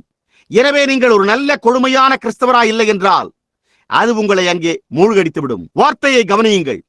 பவுல் அதை முதலில் கண்டான். எனவே அவன் பழைய ஏற்பாட்டுக்குள் திரும்பிச் சென்று அவன் இதை கண்டறிந்தான். அவன் அந்த தன்னுடைய அனுபவம் முற்றிலுமானதா இருந்ததை கண்டான். இப்பொழுது என்னை கீழே விழ தள்ளி இருந்தது எது என்றான். அது ஒரு ஒளியாய், அங்கே நின்று கொண்டிருந்த ஒரு பெரிய ஒளியாய், சூரியனைப் போல பிரகாசித்துக் கொண்டு அவனுடைய முகத்திற்கு முன்பாக நின்று கொண்டிருந்தது. அப்பொழுது அவர், சவுலே சவுலே, நீ ஏன் என்னை துன்பப்படுத்துகிறாய் என்று கேட்டார். அதற்கு அவனோ, ஆண்டவரே, நான் துன்பப்படுத்துகிற நீர் யார் என்று கேட்டான். அப்பொழுது அவர், நான் இயேசு என்றார். அவர் ஒரு மனிதனாய் இருந்தார் என்றும் தழும்புகளோடு கூடிய கரத்தை உடையவராய் இருந்தார் என்றும், அவரோ இப்பொழுது கூட்டங்களில் தன்னுடைய கரங்களில் ஆணியில் அறையப்பட்ட வடுக்களோடும் தன்னுடைய தலையில் முள்முடி சூட்டப்பட்ட வடுக்களோடும் பிரசன்னமாவதாக உரிமை கோருகின்றார்களே என்று நான் எண்ணினேன். இல்லை இல்லை, அந்த சரீரத்தில் அல்ல, அந்த சரீரத்தில் அல்ல. புரிகிறதா? அவர் இப்பொழுது ஒரு ஒளியாயிருக்கிறார். அவர் இங்கே பூமியின் மேல் இருந்தபோது அவர், நான் தேவனிடத்திலிருந்து புறப்பட்டு வந்தேன், நான் தேவனிடத்திற்கு திரும்பி போகிறேன் என்றார். அவர் இஸ்ரவேல் புத்திரரை வனாந்திரத்தினூடாக இந்த ஒளியில் வழிநடத்தி சென்ற தூதனாயிருந்தார். அவர் அதே ஒளியின் அண்டைக்கு திரும்பி சென்றார். பவுல் பழைய ஏற்பாட்டில் இருந்து அதை கண்டான். அவர், நானே இயேசு, உடன்படிக்கையின் தூதன் என்றார். அவர் நம்மை மீட்க மாம்சமானார். தேவ தூதருக்கு உதவியாக கைகொடாமல் என்று முந்தின அதிகாரத்தில் உள்ளதை நாம் கண்டோம். நாம் அதை ஆய்ந்து படித்துக் கொண்டிருக்கிறோம். அவர் வெளிப்பட்டு மனுஷர் தேவனை காணும்படிக்கு அவர் தேவ தூதருக்கு உதவியாக கைகொடாமல் ஆபிரகாமின் சந்ததிக்கு உதவியாக கை கொடுத்தார். ஆமேன். இப்பொழுது அவர், நான் அதனண்டை திரும்பிச் செல்வேன் என்று கூறுகிறார். பவுல் அதை கண்டபோது அவர், நிச்சயமாகவே அது அவராயிருந்தது என்றார். அது அவராயிருந்தது. பேதுரு ஒரு இரவு ஜெபித்துக் கொண்டிருந்த போது அவன் அந்த அனுபவத்தை பெற்றிருந்தான். அந்த அதே ஒளியானது கட்டிடத்திற்குள்ளாக வந்து அவனுக்கு முன்னிருந்த கதவுகளை திறக்க அவன் வெளியே வீதிக்கு நடந்து வந்தான். பேதுருவோ தான் சொப்பனம் கண்டு கொண்டிருந்ததாக எண்ணிக்கொண்டான். அவர் அவ்வளவாய் அபிஷேகிக்கப்பட்டிருந்தான். எனவே என்ன சம்பவித்திருந்தது என்பதை அவன் அறிந்திருக்கவில்லை. அவன், நான் விழித்துள்ளேனா? ஆனால் நான் இங்கே வெளியே வீதியில் இருக்கிறேனே என்றான். அவன் மார்க்கு என்னும் பெயர் கொண்ட யோவானுடைய வீட்டிற்கு சென்றான். அப்பொழுது சிறு பெண் கதவினை திறந்தாள். அந்த சிறு பெண் அங்கிருந்தபோது ஒரு ஜெபக்கூட்டம் நடந்து கொண்டிருந்தது. யாரோ ஒருவர் கதவை தட்டிக்கொண்டே இருந்தார். அப்பொழுது அவள் வாசலை திறந்தாள். ஓ, அவள், இதோ பேதுரு இப்பொழுது இங்கிருக்கிறார். அவர் சிறைச்சாலையிலிருந்து வெளியே வர வேண்டும் என்பதற்காக நீங்கள் ஜெபித்துக் கொண்டிருக்கிறீர்கள். கர்த்தரோ அவரை விடுவித்துள்ளார் என்று கூறினாள். அவர்களோ அதற்கு, ஓ, நம்ப முடியவில்லையே என்றனர். ஓ, கர்த்தாவே அவரை விடுவியும் என்று அவர்கள் ஜெபித்தனர். ஏன்? அவர் வாசலண்டை நின்று தட்டிக் கொண்டிருக்கிறார் என்று அவள் கூறினாள். அப்பொழுது பேதுருவோ, நான் உள்ளே வரட்டும் என்று கூறி பலமாய் தட்டிக் கொண்டிருந்தார். ஓ, அவள், அது பேதுருதான் என்றாள். அந்நாட்களில் அவர்கள் இழுத்து மூடும்படியான ஒரு சிறு தாழ்பால் கட்டையை வைத்திருப்பார்கள். அவர்கள் திறந்து பார்த்து மூடும் ஒரு சிறு மூடியை கதவில் வைத்திருப்பார்கள். நீங்கள் அந்த கதவில் பொருத்தப்பட்டிருக்கும் அந்த சிறு மூடியை மாத்திரம் இழுத்துவிட்டு வெளியே இருப்பவரை பார்க்கலாம். நீங்கள் உங்களுடைய விருந்தாளியை வீட்டிற்குள் அனுமதிக்கும் முன்னர் உங்களுடைய கதவண்டை தட்டுகிறது யார் என்பதை நீங்கள் அறிந்து கொள்ள வேண்டும். ஏனென்றால் அப்பொழுது கொள்ளையர்கள் இருந்தனர். நீங்கள் கதவை திறந்தால் அவர்கள் உங்களை கொன்று போடுவார்கள். ஆகையால் அவர்கள் கதவை திறந்தனர். அப்பொழுதோ அவள், அது பேதுருதான் என்றாள். அவர்களோ, ஓ ஓ, என்னே, அவர் மரித்து போய்விட்டார். அது அவருடைய தூதன் அங்கே நிற்பதாகும். பார்த்தீர்களா? உங்களுக்கு தெரியுமா? அவன் தன்னுடைய ஆவிக்குரிய சரத்துக்குள்ளாக சென்று விட்டான் என்று கூறினார்கள். நாம் எப்படி அந்த பெரிய வைரக்கல்லை எடுத்தோம் என்றும் அது எப்படி ஒளியை பிரதிபலித்தது, எப்படி அது அங்கே திரும்பி சென்றது என்பது நினைவிருக்கிறதா? பூமிக்குரிய கூடாரமாகி நம்முடைய வீடு அழிந்து போனாலும் தேவனால் கட்டப்பட்ட கைவேலை இல்லாத நித்திய வீடு பரலோகத்தில் நமக்கு உண்டு என்று அறிந்திருக்கிறோம். எனவே பேதுரு மரித்து போய்விட்டான் என்றும் அவனுடைய இந்த பழைய மாம்ச சரீரம் விழுந்து மரித்து போனது என்றும் இன்னும் ஒரு சில நாட்களில் அவர்கள் அதை அடக்கம் செய்வார்கள் என்றும் அவர்கள் எண்ணிக்கொண்டனர். ஆகையால் அவன் தன்னுடைய தூதன் இல்லை, தன்னுடைய மகிமையடைந்த சரீரத்துக்குள் அல்ல, ஆனால் ஏற்கனவே ஆயத்தமாக்கப்பட்டிருந்த அவனுடைய ஆவிக்குரிய சரீரத்தில் இருந்தான் என்று எண்ணியிருந்தனர். அந்த சரீரத்தினால் உங்களுடைய கரங்களை குலுக்க முடியாது. அது இந்த விதமாக கரத்தை குலுக்காது. ஆனால் அது ஒரு மனுஷ சாயலில் தான் இருக்கும். எனவே அதுதான் வந்து கதவை தட்டி கொண்டிருந்தது என்று எண்ணிக்கொண்டனர். அவளோ இல்லை, அது பேதுருதான், அவர்தான் அங்கே நின்று கொண்டிருக்கிறார் என்று கூறினாள். அவன் கதவை திறந்து உள்ளே நடந்து வந்தான். அது பேதுருவாய் இருந்தது. இப்பொழுது பேதுருவோ இந்த ஒளியின் மூலம் விடுவிக்கப்பட்டிருந்தான். இப்பொழுது அதே விதமாக இந்த பூமிக்குரிய, அதாவது ஆதி சபையில் இருந்த அந்த பவுல் தன்மேல் தேவனுடைய ஒளி பிரகாசித்திருந்ததை கண்டான். அதே ஒளியே திரும்பவும் வந்துள்ளது. இப்பொழுது ஜனங்கள் எந்த காரியத்தையும் கூற முடியும், அது அதை சரியாக்குகிறதில்லை. ஆனால் தேவன் எந்த காரியத்தையாவது நிரூபிக்கும் போது அதனுடைய கிரியையே அதை நிரூபிக்கிறது. புகைப்பட கருவியும் அதை நிரூபிக்கிறது. நாம் பெற்றுள்ள ஒவ்வொரு காரியமும், கர்த்தர் செய்துள்ள ஒவ்வொரு காரியமும் முற்றிலுமானதாக இருந்து வருகிறது. அது தேவன் என்று வேத வாக்கியங்களினாலும் அதனுடைய செய்கைகளினாலும் அனுபவத்தினாலும் பிழையற்ற விதத்தில் நிரூபிக்கப்பட்டது. ஆனாலும் அவர்கள் செவி கொடுக்க மாட்டார்கள். இங்கே இந்த கூடாரத்தில் நோக்கி பாருங்கள். இப்பொழுது நினைவிருக்கட்டும், நீங்கள் இதை அறிவீர்கள். நாம் ஜனக்கூட்டம் அதிகமாய் வர வேண்டும் என்று வாஞ்சிக்கிறதில்லை. அவர்களை உள்ளே வைக்க போதுமான இடமும் நம்மிடத்தில் இல்லை. ஆனால் பாருங்கள், இந்த மாதிரியான ஒரு கூட்டம் நாம் இதற்காக ஒன்று சேர்ந்து வருகிற போது இது பெரிய நகரங்களை கவர வேண்டும். ஆனால் அவர்களோ மரித்து போய்விட்டனர். அவர்கள் முற்றிலும் மரித்த நிலையில் இருக்கிறார்கள். அவர்களுக்கு கண்கள் இருந்தும் காண முடியவில்லை. நீங்களோ ஏன் சகோதரன் பிரணாம் அவர்களே, அவர்கள் ஒரு மருத்துவரிடம் சென்று தங்களுடைய கண்களை சரி செய்து கொள்ள மாட்டார்களா என்று கேட்கலாம். மருத்துவரால் அந்த விதமான பார்வையை பெற சரி செய்யவே முடியாது. இயேசு, நீங்கள் என்னை அறிந்திருந்தால் நீங்கள் என்னுடைய நாளையும் அறிந்திருப்பீர்கள் என்றார். மேலும் அவர், நீங்கள் குருடரான பரிசேயர்கள், வானத்தின் தோற்றத்தை நிதானிக்க உங்களுக்கு தெரியுமே, காலங்களின் அடையாளங்களை நிதானிக்க உங்களால் கூடாதா என்றார். அது உங்களுடைய தலைக்கு மேலே கடன் செல்கிறதா? கவனியுங்கள். நாம் இங்கே வாழ்ந்து கொண்டிருக்கிற காலத்தின் அடையாளங்களை நோக்கி பாருங்கள். இப்பொழுது அது வெறுமன ஏதோ ஒன்றாய் இருக்கவில்லை. நான் வெறுமன ஒரு மனிதனாய் இருக்கிறேன். நான் இதை குறித்து பேசும்படியான ஒரு பிரசங்கியாராய் கூட இருக்கவில்லை. உலகம் ஒரு பிரசங்கி என்று அழைக்கிறதற்குரிய கல்வி அறிவு கூட இடத்தில் இல்லை. நாம் ஏழ்மையான ஜனங்களாய் இருக்கிறோம். நாம் இருக்கின்ற கட்டிடத்தை நோக்கி பாருங்கள். இந்த காலையில் மற்ற தேவாலயங்களையும் நோக்கி பாருங்கள். ஆனால் தேவன் எங்கே இருக்கிறார் என்று பாருங்கள். அங்குதான் காரியமே உள்ளது. ஆகையால் மோவாபியர் அங்கே தங்களுடைய எல்லா மிருக்கான பளபளப்போடும் தங்களுடைய அழகோடும் நின்று கொண்டிருக்க, இஸ்ரவேலரோ கூடாரங்களில் இருந்தனர். ஆனால் தேவன் எங்கே இருந்தார்? அப்பொழுது அங்கிருந்த பரிசுத்த உருளைகள் தவறான ஒவ்வொரு காரியத்தையும் செய்து கொண்டிருந்தனர். ஆனால் அவர்களுடைய பேராயரான பிலேயாமோ அந்த அடிக்கப்பட்ட கண்மலையையும் அந்த வெண்கல சர்பத்தையும் அந்த அக்கினி ஸ்தம்பத்தையும் காண தவறினான். அவனுடைய கண்களோ குருடாக்கப்பட்டிருந்தன. அவனால் அதை காண முடியவில்லை. அவனோ அவர்கள் அதை வெறுமன கற்பனை செய்து கொண்டிருக்கிறார்கள் என்றே கூறினான். ஆனால் தேவன் அங்கே இருந்தார். ஓ, தேவனுக்கு ஸ்தோத்திரம்! அவர் எங்கிருக்கிறார்? தேவன் எங்கிருக்கிறார்? அவர் ஏற்கனவே செய்துள்ள அதே காரியத்தையே செய்து கொண்டிருக்கிறார். அவர் இன்னமும் செய்வார். நாம் வேத வாக்கியத்தோடு ஒப்பிடுகிறோம். தேவன் தம்மை ஒருபோதும் இந்த பூமியின் மீதுள்ள ஏதோ ஒரு பெரிய காரியத்தில் உருவகப்படுத்தி காட்டவில்லை. ஆனால் அவர் எப்பொழுதுமே சாதாரணமான தாழ்மையான ஜனங்களுக்கு மத்தியில் வாசம் செய்து வந்துள்ளார். அவர் இந்த காலையில் இங்கே இருந்து கொண்டு அதே காரியத்தை செய்து கொண்டிருக்கிறார். வேதம் அதை ரூபகாரப்படுத்துகிறது. புகைப்பட கருவியும் அதை ரூபகாரப்படுத்துகிறது. இப்பொழுது அந்த காரணத்தினால்தான் நான் அந்த காட்சியை குறிப்பிட்டு கூறுகிறேன். அது நான் அங்கு இருக்கிறேன் என்ற காரணத்தினால் அல்ல. நான் ஒரு பாவியாய் இருக்கிறேன். உங்களைப் போல கிருபையினால் ரட்சிக்கப்பட்டேன். ஆனால் நான் கூற முயற்சிப்பது என்னவென்றால், அவருடைய பிரசன்னம் நம்மோடு இருக்கிறது என்பதே ஆகும். அதுவே முக்கியமான காரியமாய் உள்ளது. அவரோ என்னை ஒரு மனு உருவெடுத்த எலியாவாக ஆக்கியிருந்தால், நீங்கள் அதை விசுவாசிக்க விசுவாசமுடையவர்களா இல்லாமல் இருந்திருந்தால், அப்பொழுது அது உங்களுக்கு எந்த நன்மையும் செய்யாது.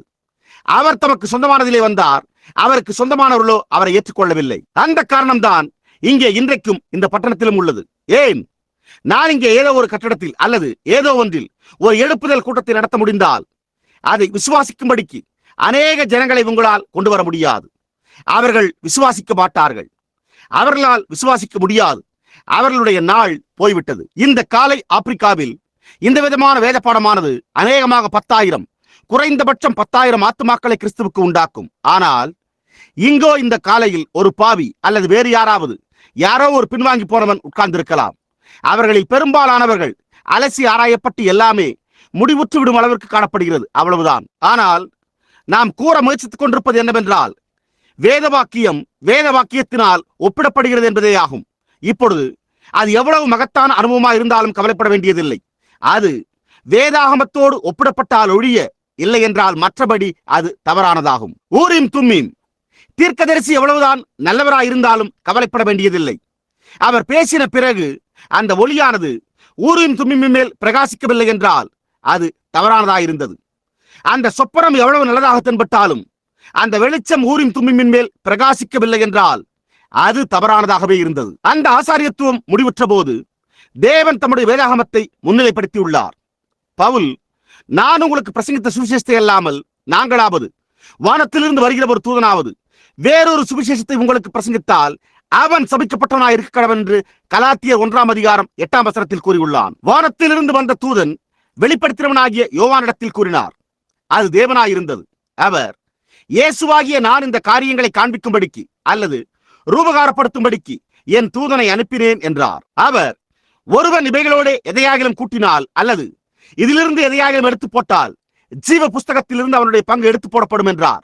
இதுதானது வேதம். ஆகையால் இந்த அனுபவங்களும் இங்கே நமக்கு நிகழ்ந்து கொண்டிருக்கிற இந்த காரியங்களும் அவை தேவனுடைய வார்த்தையினால் ரூபகாரப்படுத்தப்படவில்லை என்றால் அப்பொழுது அது தவறானதாகும். என்ன சம்பவித்தாலும் எனக்கு கவலை இல்லை, அது தவறானதாகும். ஆகையால் அது வேத பிரகாரமானதாக இருக்கிறபடியால் முற்றிலும் சத்தியமாய் இருக்கிறது. ஓ, நான் அந்த கிறிஸ்துவின் மகத்தான சரீரத்தின் ஒரு அங்கத்தினனாய் இருப்பதற்கு மிகவும் மகிழ்ச்சி அடைகிறேன். இப்பொழுது நாம் பாடத்திற்கு செல்வோம். நாம் பாடத்திற்கு தான் வந்து கொண்டிருக்கிறோம். இப்பொழுது அவர், இத்தனை திரளான சாட்சிகள் நம்மை சூழ்ந்து கொண்டிருக்க என்று கூறின இந்த இடத்தில் நாம் இங்கே முடித்தோம். இல்லை, என்னை மன்னிக்கவும், நான் 12ஆம் அதிகாரத்திலிருந்து அதை எடுத்துக் கூறிக்கொண்டிருக்கிறேன். நான் அதை படித்துக் கொண்டிருந்தேன், ஆனால் நான் இன்னும் அதை ஆராய்ந்து படிக்கவில்லை. சகோதரன் நார்மன் அங்கே என்னுடைய வீட்டில் தங்கியிருக்கிறார். நான் அதை நேற்று படித்ததை அவர் அறிந்துள்ளார். அங்கிருந்த மற்ற சகோதரர்களும் நான் படித்திருந்ததை அறிந்திருக்கிறார்கள். சில நிமிடங்களுக்கு முன்பு இங்கே அமர்ந்து கொண்டிருந்த அந்த நேரத்தில் மாத்திரமே நான் அந்த வேத வாக்கியத்தை வாசித்தேன். அது உண்மை. அதை ஆராய்ந்து படிப்பதில்லை. ஆனால் பரிசுத்த ஆவியானவர் விரும்புகிற விதத்தில் அதை அளிக்க அவருக்காக அப்படியே காத்திருக்கிறேன். அதை பெற்றுக்கொள்ள வேண்டிய நபர் எங்கே இருக்கிறார் என்பதை அவர் அறிந்திருக்கிறார். ஆகையால் நான் கூறப்போவது என்னுடைய சிந்தையில் உருவான ஏதோ ஒரு காரியமாக இருந்தால் அப்பொழுது அது தவறானதாகும். ஆனால் நான் அவர் அதை செய்யும்படி அனுமதிப்பேனேயானால் அப்பொழுது அவர் அதை அதற்கு சொந்தமான இடத்துக்கு நேராக கொண்டு செல்வார். புரிகிறதா? என்னத்தை பேசுவோம் என்று கவலைப்படாதிருங்கள். பேசுகிறவர்கள் நீங்கள் அல்ல, உங்கள் பிதாவின் ஆவியானவரே உங்களிலிருந்து பேசுகிறவர். இப்பொழுது கடந்த அதிகாரத்தில், இதற்கு முந்தின அதிகாரத்தில் நாம் இதை கேட்டோம். அதாவது, முதலாவது கர்த்தர் மூலமாய் அறிவிக்கப்பட்டு பின்பு அவரிடத்தில் கேட்டவர்களாலே நமக்கு உறுதியாக்கப்பட்டதுமான இவ்வளவு பெரிதான ரட்சிப்பை குறித்து நாம் கவலையற்றிருப்போமானால் தண்டனைக்கு எப்படி தப்பித்துக் கொள்வோம் என்று உள்ளது. இயேசுவானவர் செய்த அதே காரியங்களை காண்பிக்கும்படிக்கு அதே மாதிரியான காரியங்கள் இங்கே சம்பவிக்கின்றன. அதே தேவனுடைய தூதன், அதே கிரியைகள், அதே அத்தாட்சி, ஒவ்வொரு காரியமும் அதே விதமாக, ஒவ்வொரு காரியமும் கூட அதே சுவிசேஷம் சரியாக வார்த்தையின்படியாய் உள்ளது. கர்த்தரால் கற்பிக்கப்பட்டு பின்பு நாம் கேட்டிருக்கிற அவருடைய சீஷர்களாலே உறுதியாக்கப்பட்டதுமான இவ்வளவு பெரிதான ரட்சிப்பை குறித்து கவலையற்றிருப்போமானால் தண்டனைக்கு எப்படி தப்பித்துக் கொள்வோம் என்று பவுல் அதே விதமாக கேட்டுள்ளான். இப்பொழுது பவுல் தன்னுடைய எபிரேய கூட்டத்தாரிடத்தில் அதை கூறிக்கொண்டிருந்தான். இப்பொழுது இன்றைக்கு நாம் இங்கே வைத்துள்ளது போன்ற ஒலிப்பதிவு கருவிகளை அவர்கள் அந்நாட்களில் வைத்திருக்கவில்லை. ஆனால் பவுல் செய்தியை பிரசங்கித்துக் கொண்டிருந்த போது அங்கே அமர்ந்து அதை எழுதி கொள்ளக்கூடிய வேத பாரகரை அவர்கள் வைத்திருந்தனர். அதன் காரணமாகவே செய்தி இங்கே உள்ளது. நாமோ ஒலிப்பதிவு கருவிகள் மூலமாக பதிவு செய்யப்படுகின்ற செய்தியை பெற்றுக் கொண்டிருக்கிறோம். இது சத்தியம் என்று காண்பிக்கும்படிக்கு இந்த ஒளிநாடாக்கள் உலகம் முழுவதும் செல்கின்றன. பாருங்கள், நம்முடைய மார்க்கமோ வீணானதாய் இருக்கவில்லை. அது முற்றிலுமாய் உயிர்த்தெழுந்த இயேசு கிறிஸ்துவாய் அதே காரியமாய் உள்ளது. இப்பொழுது நாம் அதை குறித்து கவலையற்றிருக்க வேண்டாம். இப்பொழுது இன்றைக்கு சபையிலிருந்து விலகிச் செல்லாதீர்கள். மேலும் நல்லது, நான் அங்கு செல்வதனால் ஒரு விதமாக சந்தோஷப்படுகிறேன். எனக்கோ பாடுவது பிடிக்கும். அந்த சிறிய பழைய சபையை சுற்றிலும் உள்ள ஜனங்கள் நண்பர்களாக இருக்கிறார்கள் என்று கூறாதீர்கள். அவ்வாறு செய்ய வேண்டாம். சகோதரனே, உங்களுடைய இருதயம் அனல் மூட்டப்பட்டு இங்கே இதை குறித்த ஏதோ ஒரு காரியத்தை நான் செய்ய வேண்டும், எனவே நான் வெளியே போய் யாராவது ரட்சிக்கப்படும்படிக்கு என்னால் இங்கு கொண்டு வர முடியுமா என்று பார்க்க வேண்டும் என்று கூறுங்கள். ஆனால் நீங்கள் வெளியே போய் தேவனுக்கு ஸ்தோத்திரம், நீ மனம் திரும்பவில்லை என்றால் நீ அழிந்து போக போகிறாய் என்று கூற வேண்டாம். வேண்டாம், போய் அதை பெருந்தன்மையாக கூறுங்கள். ஆகையால் சர்ப்பங்களைப் போல வினாவுள்ளவர்களும் புறாக்களைப் போல கபடச்சொல்லுமாயிருங்கள். பாருங்கள், அந்த விதமாகத்தான் செல்ல வேண்டும். ஒரு நபரை அணுகும் போது அவன் கோழி குஞ்சுகளை வளர்த்துக் கொண்டிருந்தால் அவனிடத்தில் சற்று நேரம் கோழி குஞ்சுகளை பற்றி பேசுங்கள். புரிகிறதா? அதன் பின்னர் நீங்கள் அறியாமலேயே கர்த்தரை குறித்து பேசிக் கொண்டிருப்பீர்கள். அவன் ஒரு விவசாயியாக இருந்தால் அப்பொழுது அவனுடைய பண்ணையை பற்றி பேசுங்கள். அவன் மோட்டார் வாகனங்களை விற்பவனாய் இருந்தால் அவனுடைய மோட்டார் வாகனங்களை குறித்து பேசுங்கள். சற்று நேரம் நீங்கள் அருமையான கார்களை வைத்துள்ளீர்கள் என்ற விதமாக பேசுங்கள். புரிகிறதா? பிதாவானவர் அவனுடைய ஆத்மாவை குறித்து அவனிடத்தில் அடங்கக்கூடிய நேரம் இப்பொழுதுதான் என்று கூறுவதை நீங்கள் ஆவியில் மனதில் உணரும் வரை பேசுங்கள். அப்பொழுது அந்த முந்தின உரையாடலை உங்களால் நிறுத்திவிட முடியும். பாருங்கள், அதாவது அது ஒரு அருமையான மோட்டார் வாகனம். இன்றைக்கு போக்குவரத்து வசதியோ பெரிய அளவில் மாற்றமடைந்துள்ளதை நீங்கள் அறிவீர்கள். ஓ, எப்படியாய் தேசங்கள் ஒன்றோடு ஒன்று இணைந்து முன்னேற்றமடைந்து வருகின்றன.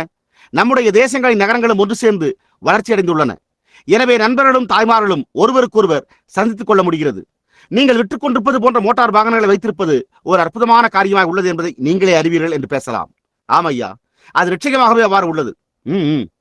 ஒருவன் தன்னுடைய சுருட்டினை புகைத்துக் கொண்டிருந்தாலும் வேறு என்ன செய்து கொண்டிருந்தாலும் சரி, அவைகள் நல்ல கார்களாகவே உள்ளன. அதை போன்ற ஒரு காரியத்தை பழங்காலத்தவர்கள் பார்த்திருந்தால் அப்பொழுது அவர்கள் அதை குறித்து என்ன நினைத்திருப்பார்கள் என்பதை குறித்து நீங்கள் எப்பொழுதாவது சிந்தித்ததுண்டா? அந்த விதமாகவே தொடர்ந்து நடைபெறுகிறது என்பதை நீங்கள் அறிவீர்கள். கொஞ்சம் கழித்து ஆம் ஆம் நிச்சயமாகவே அவ்வாறுதான் உள்ளது என்று கூறுவீர்கள். அது மற்றொரு காரியத்தையும் செய்கிறது என்பதை நீங்கள் அறிவீர்கள். நாம் ஜனங்களை எழுப்புதல் கூட்டங்களுக்கு துரிதமாக கொண்டு வர முடிகிறது. மேலும் ஒரு எழுப்புதல் கூட்டத்திற்காக ஜனங்களால் துரிதமாக தேசத்தை கடந்து வர முடிகிறது. பாருங்கள், நீங்கள் இப்பொழுதோ கூற வேண்டியதற்கான வழியை திறந்து கொண்டிருக்கின்றீர்கள் என்பதை அறிந்து கொள்கிறீர்கள். நீங்கள் பேசிக் கொண்டிருப்பதை நிறுத்தப்படும்படிக்கு உணர்ந்தால் அப்பொழுது அதை அங்கேயே நிறுத்திவிட்டு இந்த சுவிசேஷத்திற்கு வந்து விடுங்கள். பீனிக்ஸில் உள்ள ஒரு மருத்துவர் கூறினது போன்று, அவர், கர்த்தாவே, என்னுடைய வாயை நல்ல வார்த்தைகளினால் நிரப்பும். அதன் பின்னர் நான் போதுமானதை பேசிவிட்ட பிறகு என்னை முழங்கையால் எடுத்து நிறுத்திவிடும். உங்களுக்கு புரிகிறதா? ஆம், நான் போதுமானவற்றை பேசின பிறகு என்னை முழங்கையால் இடித்து நிறுத்திவிடும் என்றார். இப்பொழுது கவனியுங்கள். நாம் 15வது அதிகாரத்திலிருந்து துவங்கப் போகிறோம். இல்லை, 3ஆம் அதிகாரத்தின் 15வது வசனத்திலிருந்து துவங்கப் போகிறோம். இப்பொழுது கூர்ந்து கவனியுங்கள். இன்று அவருடைய சத்தத்தை கேட்பீர்களாகில் கோபமூட்டுதலில் நடந்தது போல உங்கள் இருதயங்களை கடினப்படுத்தாதிருங்கள் என்று சொல்லி இருக்கிறதே. இப்பொழுது பவுல் இங்கே பேசுவதை கவனியுங்கள். இப்பொழுது அதில் வெகு காலத்திற்கு பின்பு இன்று என்று கூறப்பட்டுள்ளது. நாம் கொஞ்ச நேரம் கழித்து அதற்குள்ளாக சென்று கற்றுணரப் போகிறோம். அதாவது வெகு காலத்திற்கு பின்பு இன்று என்று உள்ளது. வெகு காலத்திற்கு பின்பு என்பது அடுத்த அதிகாரத்தில் வருகிறது. இன்று அவருடைய சத்தத்தை கேட்பீர்களாகில் கோபமூட்டுதலில் நடந்தது போல உங்கள் இருதயங்களை கடினப்படுத்தாதிருங்கள் என்று சொல்லி இருக்கிறது. அவர்கள் தேவனை கோபமூட்டினார்கள். இப்பொழுது நாம் அடுத்த வசனத்தை படிப்போமாக. கேட்டவர்களில் கோபமூட்டினவர்கள் யார்? இப்பொழுது எதை குறித்து அவன் பேசிக் கொண்டிருக்கிறான்? சுவிசேஷத்தை குறித்தே ஆகும். மோசேயினால் எகிப்திலிருந்து புறப்பட்ட யாவரும் அப்படி செய்தார்கள் அல்லவா? மேலும் அவர் 40 வருஷமாய் யாரை ஆலோசித்தார்? பாவம் செய்தவர்களை அல்லவா? அவர்களுடைய சபங்கள் வனாந்திரத்தில் விழுந்து போயிற்று. நாம் இங்கே ஒரு நிமிடம் நிறுத்துவோமாக. கோபமூட்டுதலில் அவர்கள் கோபமூட்டின போது இப்பொழுது தேவன் என்ன செய்தார்? இப்பொழுது பவுல் பேச முயற்சித்துக் கொண்டிருக்கிறான். அவர்களை எகிப்திலிருந்து வெளியே வழிநடத்தினது எது? அது மோசேயா இருந்ததா? இல்லையே. மோசே மாம்ச பிரகாரமான கருவியாய் இருந்தான். இப்பொழுது நாம் இங்கே ஒரு பின்னணியை பெற்றுக் கொண்டோம். நாம் இப்பொழுதே அதை சரிபடுத்த விரும்புகிறோம். இன்னும் ஒரு சில நிமிடங்களில் நாம் இங்கே இந்த இடத்தை பார்க்கும்போது நீங்கள் அதை புரிந்து கொள்வீர்கள். இப்பொழுது தேவன் நிலையற்ற இளைப்பாறுதலை கொண்ட தம்முடைய ஜனங்களை உடையவராயிருந்தார். அவர்கள் எகிப்தில் இருந்தனர். அவர்கள் தங்களுடைய சரியான நிலைமையில் இல்லாமல் இருந்தனர். அவர்கள் தங்களுடைய தாய்நாட்டுக்கு வெளியே இருந்தனர். அவர்கள் அந்நியரும் பரதேசிகளுமாயிருந்தனர். தேவன் அவர்களை எகிப்தில் அடைபட்டிருந்ததிலிருந்து தாய்நாட்டுக்கு கொண்டு செல்ல போவதாயிருந்தார். அது இன்றைய ஒரு மாதிரியாய் உள்ளது. நாமோ நிலைகுலைந்து காணப்படுகிறோம். சதைப்பற்றுள்ள சிறு கைகளில் கோலிகளை விளையாடும் பையன்களே, பொம்மைகளோடு விளையாடுகிற சிறு பெண் பிள்ளைகளே, நீங்கள் அறிந்து கொள்ள வேண்டிய முதல் காரியம் என்னவென்றால், கொஞ்சங்காலத்திலேயே உங்களுக்கு நரைமுடி உண்டாகி சரீரத்திலோ சுருக்கம் எழுந்து விடுகிறது. இங்கு ஏதோ காரியம் தவறாய் உள்ளது. ஏனென்றால் இது நிலையான கூடாரம் அல்ல. நாம் தவறான இடத்தில் இருக்கிறோம். அந்த காரணத்தினால்தான் நாம் அந்நியரும் பரதேசிகளுமா இருக்கிறோம் என்று நாம் கூறுகிறோம். ஏதோ காரியம் சம்பவித்துள்ளது. இந்த காலையில் அறையில் இருந்த ஒரு சிறு பெண்மணி எப்படி அவளை பார்த்து ஜனங்கள் சில நேரத்தில் சிரிக்கிறார்கள் என்று கூறினாள். அதற்கு நானோ, அருமையான சகோதரியே, நீ அந்த ஜனங்களை சார்ந்தவர் அல்ல என்றேன். நாம் ஒரு வித்தியாசமான ஜனங்களாய் இருக்கிறோம். என்னுடைய சிறு பெண், அப்பா, இன்னென்ன பெண் பிள்ளைகள் இன்னென்ன குறிப்பிட்ட காரியங்களை அவர்கள் செய்தனர் என்று கூறினாள். அப்பொழுது நான், தேனே பார் என்றேன். அவர்கள் எல்விஸ் பிரெஸ்லினுடைய இந்த ஒலித்தட்டுகளை வைத்திருந்தனர். ஆனால் நான் என்னுடைய வீட்டில் நான் அவர்களை வைக்க விரும்பவில்லை என்றேன். அதற்கு அவள், அப்பா, ஆனால் அந்த சிறு பெண் பிள்ளைகள் அருமையானவர்கள் என்று கூறினாள். அப்பொழுது நான், அவர்கள் அருமையானவர்களா இருக்கலாம். நான் அதற்கு எதிராக ஒன்றையும் கூறுவதற்கில்லை. ஆனால் ஒரு காரியம் உண்டு, நாம் வித்தியாசமானவர்களாக இருக்கிறோம். நாம் வித்தியாசமாயிருக்கிறோம். நாம் வித்தியாசமாக இருக்க வேண்டும் என்பதற்காக அல்ல, ஆனால் நமக்குள் இருக்கிற ஆவி அதிலிருந்து வெளியே வந்து விட்டது. நீ மற்றொரு உலகத்திற்குரியவராக இருக்கிறாய் என்றேன். நான் ஆப்பிரிக்காவிற்கு செல்லும் போது என்னால் அவர்களுடைய வாழ்க்கை முறைகளுக்கேற்ப சரிபடுத்திக் கொள்ள முடியவில்லை. அவர்கள் எந்த ஆடைகளையுமே அணிகிறதில்லை. அவர்கள் நிர்வாணிகளாக இருக்கிறார்கள். அவர்கள் அழுகி போன ஏதோ ஒரு காரியத்தை எடுத்து அதில் புழுக்கள் இருக்க அதை அவர்கள் புசிக்கிறார்கள். அது எந்த வித்தியாசத்தையும் அவர்களுக்கு உண்டு பண்ணுகிறதில்லை. பார்த்தீர்களா? இதுவோ வித்தியாசமாய் உள்ளது. நாம் எல்லோருமே ஒரு காலத்தில் அந்த விதமாகத்தான் இருந்தோம். ஆனால் நாகரிகமோ நம்மை இப்படி கொண்டு வந்து நம்மை வித்தியாசமாக்கி விட்டது. மத மாற்றமோ அதை லட்சம் மடங்கு இரட்டிப்பாக்கி விட்டது. நாம் உலகத்தின் அழுகி போன காரியங்களை ஒருபோதும் விரும்புகிறதில்லை. நாகரிகம் நம்மை சுத்தமுள்ளவர்களாக மாற்றியிருப்பது போல கிறிஸ்து நம்மை கிறிஸ்தவர்களாக மாற்றியிருக்கிறார். கவனியுங்கள், அது மாத்திரமல்ல, ஆனால் நாம் அந்நியரும் பரதேசிகளுமாய் இருக்கிறோம் என்று அறிக்கையிடுகிறோம். ஆகையால் நீங்கள் உலகத்தோடு எந்த காரியத்தையும் செய்ய விரும்புகிறதில்லை. அந்த காரியங்கள் ஒழிந்து போய்விட்டன. இப்பொழுது இஸ்ரவேலர் எகிப்தில் இருந்தனர். அவர்கள் எகிப்தியர்களாய் இருக்கவில்லை. ஒரு எகிப்தியன் தன்னுடைய கரங்களை ஒரு ஆட்டின் மேல் வைப்பது ஒரு அவமானமாய் இருந்தது. இஸ்ரவேலர் ஆடு மேய்ப்பவர்களாய் இருந்தனர்.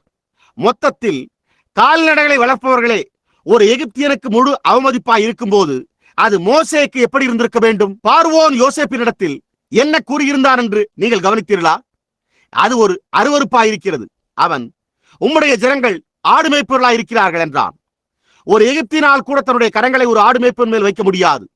அவன் ஒரு வித்தியாசமான ஜனமாயிருந்தான். இன்றைக்கு ஒரு கிறிஸ்தவன் மீண்டும் பிறக்கும் போது அது அந்த விதமாகவே அவனோடு இருக்கிறது.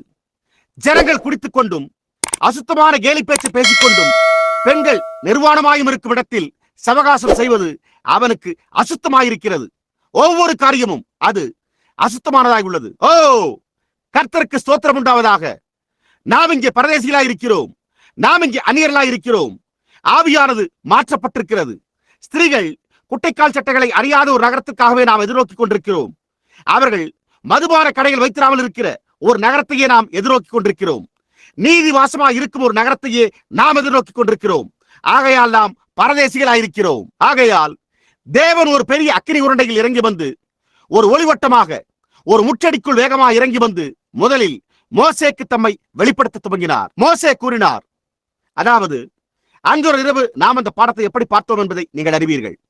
இயேசுவானவர் பூமியின் மேல் இருந்தபோது அவர் மோசேக்கு முன்பாகவே நான் இருக்கிறேன் என்று கூறினார்.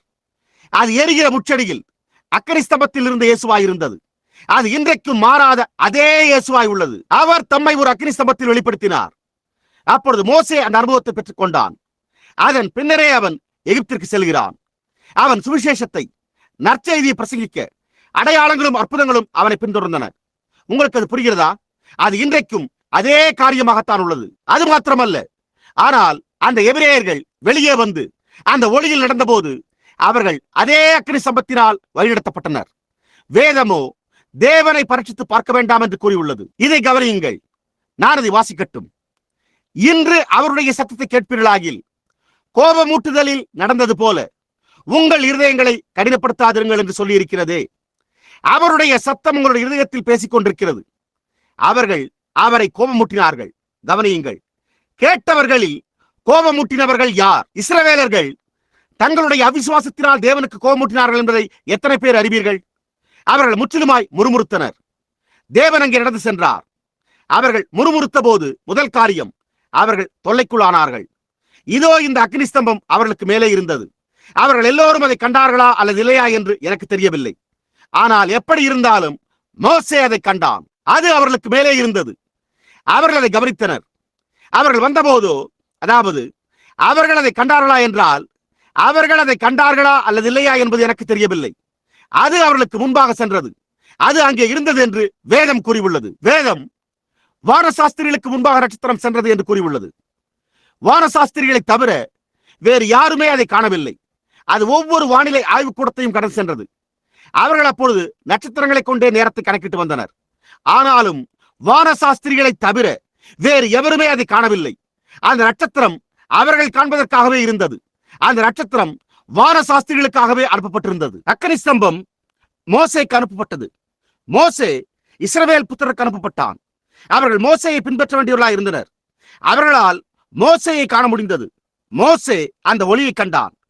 அவர்கள் அங்கு புறப்பட்டு சென்றனர். அவர்கள் வெளியே புறப்பட்டு சென்ற போது அவர்கள் சிவந்த சமுத்திரத்தண்டை வந்தனர். ஓஹோ, அவர்கள் பழைய எகிப்து தேசத்தில் இருந்தபோது அந்த எல்லா அற்புத அடையாளங்களையும் சம்பவித்த காரியங்களையும் ஒருபோதும் கண்டதே இல்லை.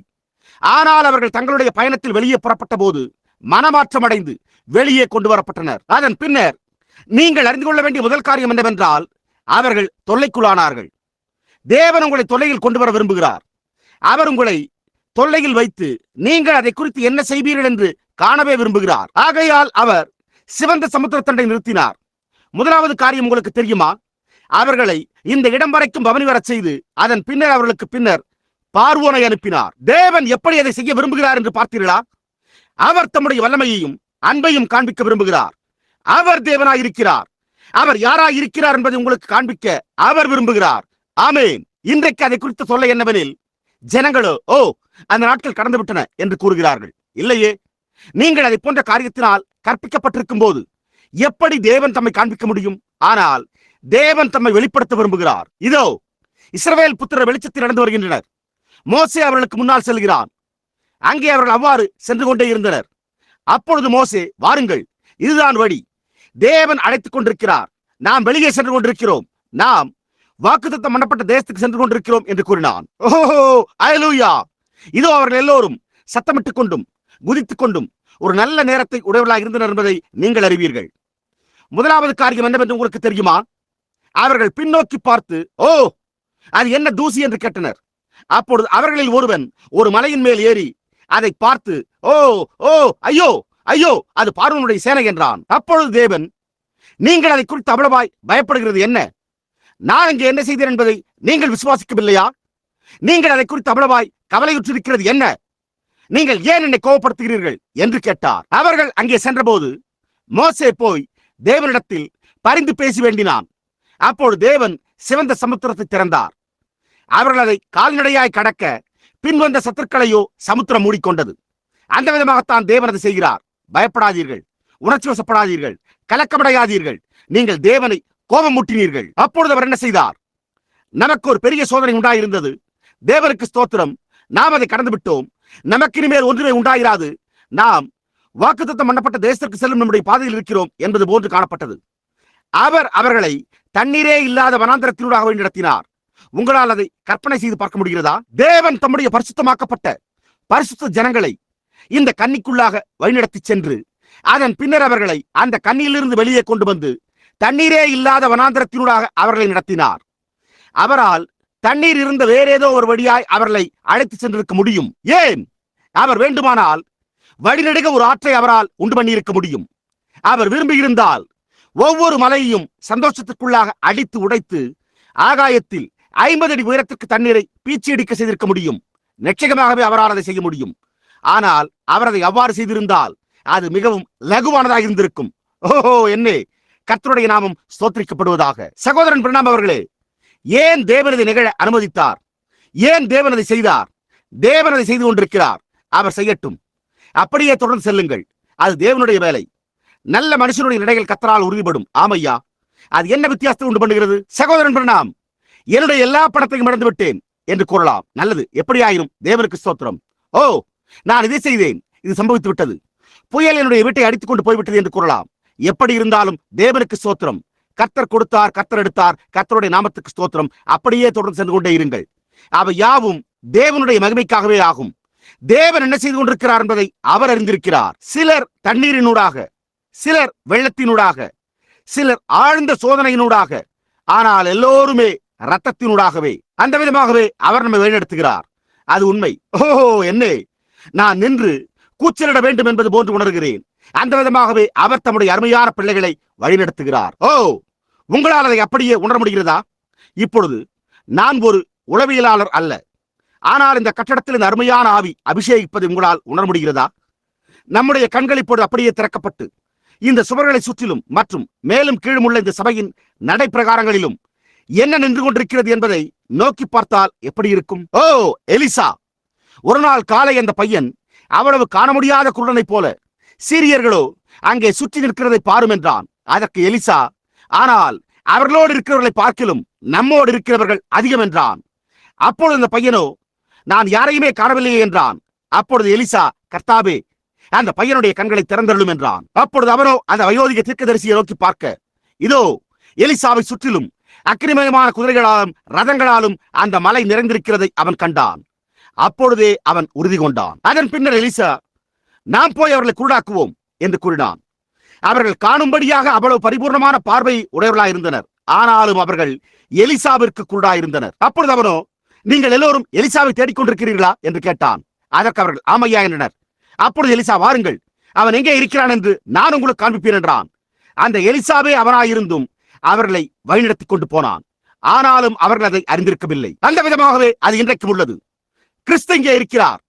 பரிசுத்த ஆவியானவர் இங்கே இருந்து கொண்டு அவர் எப்பொழுதும் செய்துள்ள அதே காரியங்களையே அவர் செய்து கொண்டிருக்க உலகமோ அதற்கு குருடாக உள்ளது.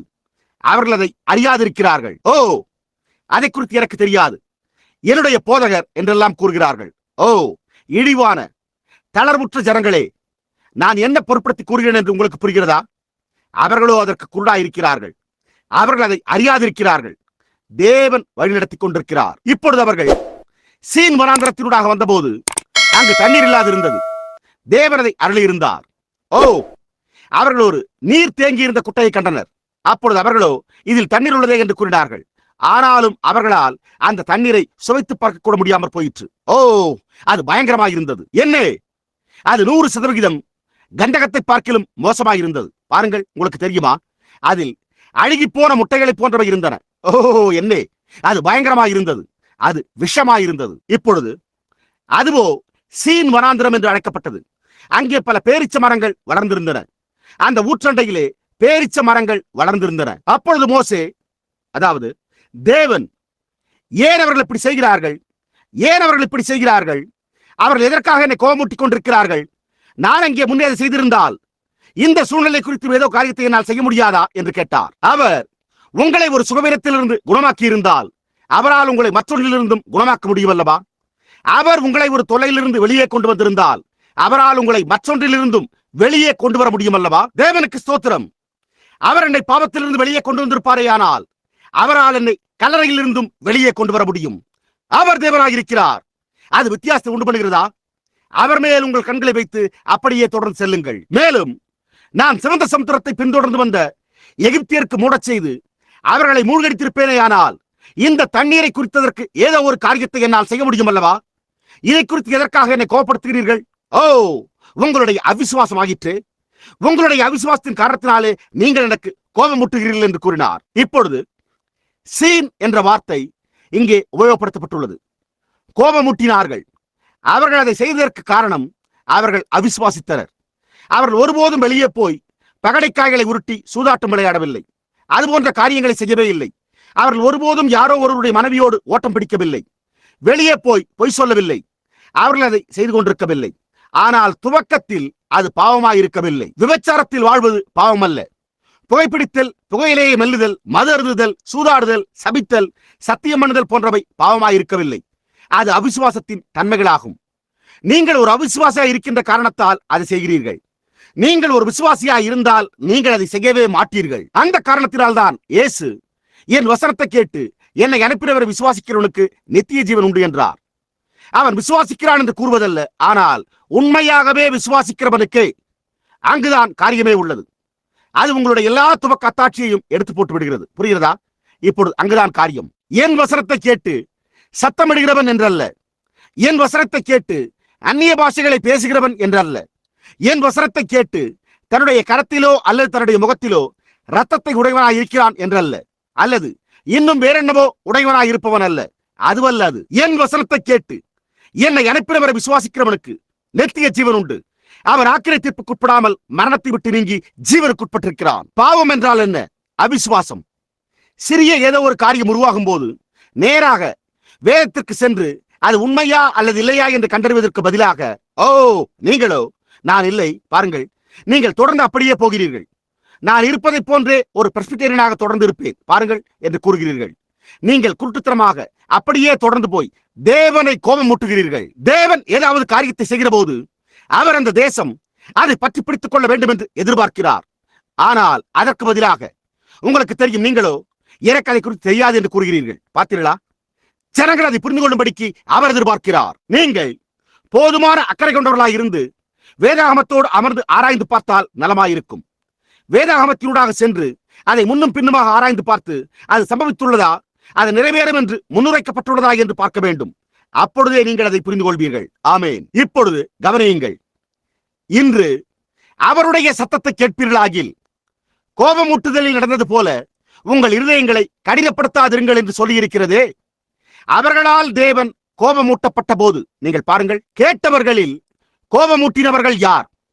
மோசேயினால் எகிப்திலிருந்து புறப்பட்ட யாவரும் அப்படி செய்தார்கள் அல்லவா? அங்கிருந்து வெளியே வந்த அந்த அசலான கூட்டத்திலிருந்து எத்தனை பேர் ரட்சிக்கப்பட்டார்கள் என்பதை எத்தனை பேர் அறிவீர்கள்? எத்தனை பேர்? சரியாக 2 பேர். அவர்களுடைய பெயர்களை எத்தனை பேர் அறிவீர்கள்? அது சரியே. 20 லட்சத்திற்கும் மேற்பட்டவர்களாய் இருந்து காலேப் மற்றும் யோசுவா என்ற 2 மாத்திரமே ரட்சிக்கப்பட்டனர். இதற்கு செவி கொடுங்கள். மேலும் அவர் இப்பொழுது 17ஆம் வசனம், மேலும் அவர் 40 வருஷமாய் யாரை ஆரோசித்தார்? அவிசுவாசத்தின் காரணத்தால் பாவம் செய்தவர்களை அல்லவா? அகராதி எடுத்துக்கொண்டு பாவம் என்பது எதை பொருட்படுத்துகிறது என்பதை கண்டறியுங்கள். வேதாகம அகராதி எடுத்துக் கொள்ளுங்கள். அது அவிசுவாசமாய் உள்ளது.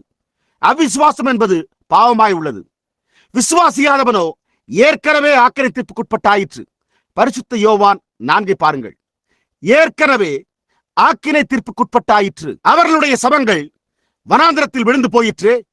பின்னும் என்னுடைய இளைப்பாறுதலில் பிரவேசிப்பதில்லை என்று அவர் யாரை குறித்து ஆணையிட்டார்? உங்களுடைய அவிசுவாசமாயிற்று. ஓ, எப்படி நான் இன்னும் என் அதிகாரத்தின் பொருளை கூறி முடிக்கவே இல்லை. ஆனால் பாருங்கள், அதுதான் இன்றைக்கு இந்த தேசத்தோடு உள்ள காரியமாய் உள்ளது. அடையாளங்களும் அற்புதங்களும் இந்த தேசத்தினூடாக கடந்து சென்றுள்ளன. அவர்கள் என்ன செய்கிறார்கள்? அவர்கள் தொடர்ந்து அதன் பேரில் தங்களுடைய முதுகை காண்பித்தனர். அப்பொழுது அவர்கள் செல்ல துவங்கின தேசத்திற்குள் நான் அவர்களை பிரவேசிக்க அனுமதிக்க மாட்டேன் என்று நான் ஆணையிடுவேன் என்றார். இன்றைக்கு இந்த பெரிய சபைகளோடு உள்ள காரியம் என்ன? அவர்களுடைய அவிசுவாசத்தினால் தேவனுக்கு கோபமூட்டி உள்ளனர். அல்லேலூயா. அவர் இந்த கல்லுகளினாலே ஆபிரகாமுக்கு பிள்ளைகளை உண்டு பண்ண வல்லவராயிருக்கிறார். அவர் அவர்களுக்கு சுவிசேஷத்தை அளிக்க முயற்சித்தார். அவர்களோ தங்களுடைய இருதயங்களை கடினப்படுத்தினார்கள். அவர்கள் தங்களுக்கு சமய கோட்பாட்டு முறைகளை உண்டாக்கி கொண்டு, அவர்கள் சிறு ஸ்தாபனங்களை உண்டாக்கி கொண்டு, நாங்கள் இதைத்தான் விசுவாசிக்கிறோம், மற்றபடி வேற எதையும் அல்ல என்கிறார்கள். தேவனால் அதற்குள் வர முடியவில்லை. இன்றைக்கு அவர்கள் எங்கே இருக்கிறார்கள்? ஒரு பக்கமாக ஓரம் கட்டியுள்ளனர். தேவனுடைய சிறிய விசுவாசமுள்ள குழுவானது அடையாளங்களோடும் அற்புதங்களோடும் தொடர்ந்து முன்னேறி சென்று கொண்டிருக்கிறது. அவர் அவர்களை சோதனைக்குட்படுத்திக் கொண்டிருக்கிறார். தேவனிடத்திற்கு வருகிற ஒவ்வொரு புத்திரனும் முதலில் சோதித்தறியப்பட்டு பரீட்சிக்கப்பட வேண்டும்.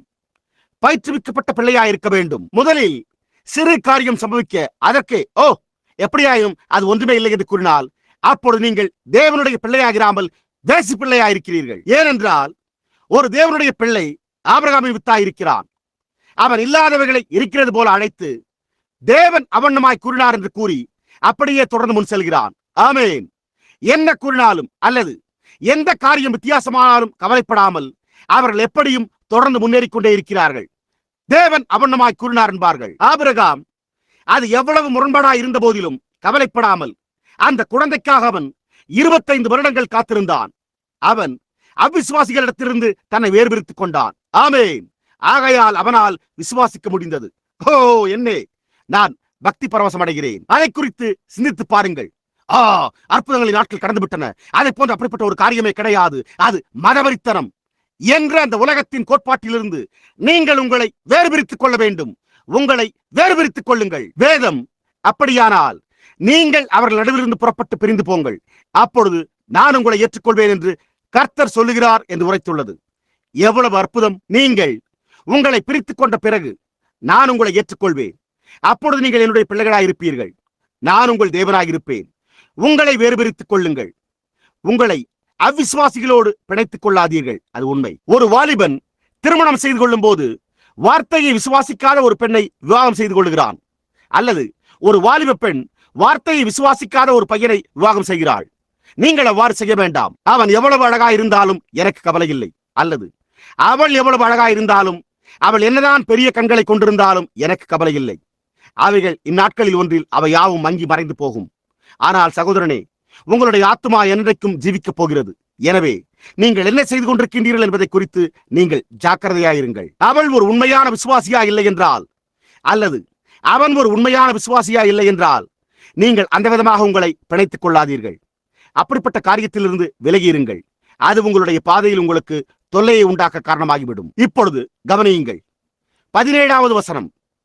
மேலும் அவர் 40 வருஷமாய் யாரை ஆரோசித்தார்? பாவம் செய்தவர்களை அல்லவா? அவர்களுடைய சவங்கள் வனாந்திரத்தில் விழுந்து போயிற்றே.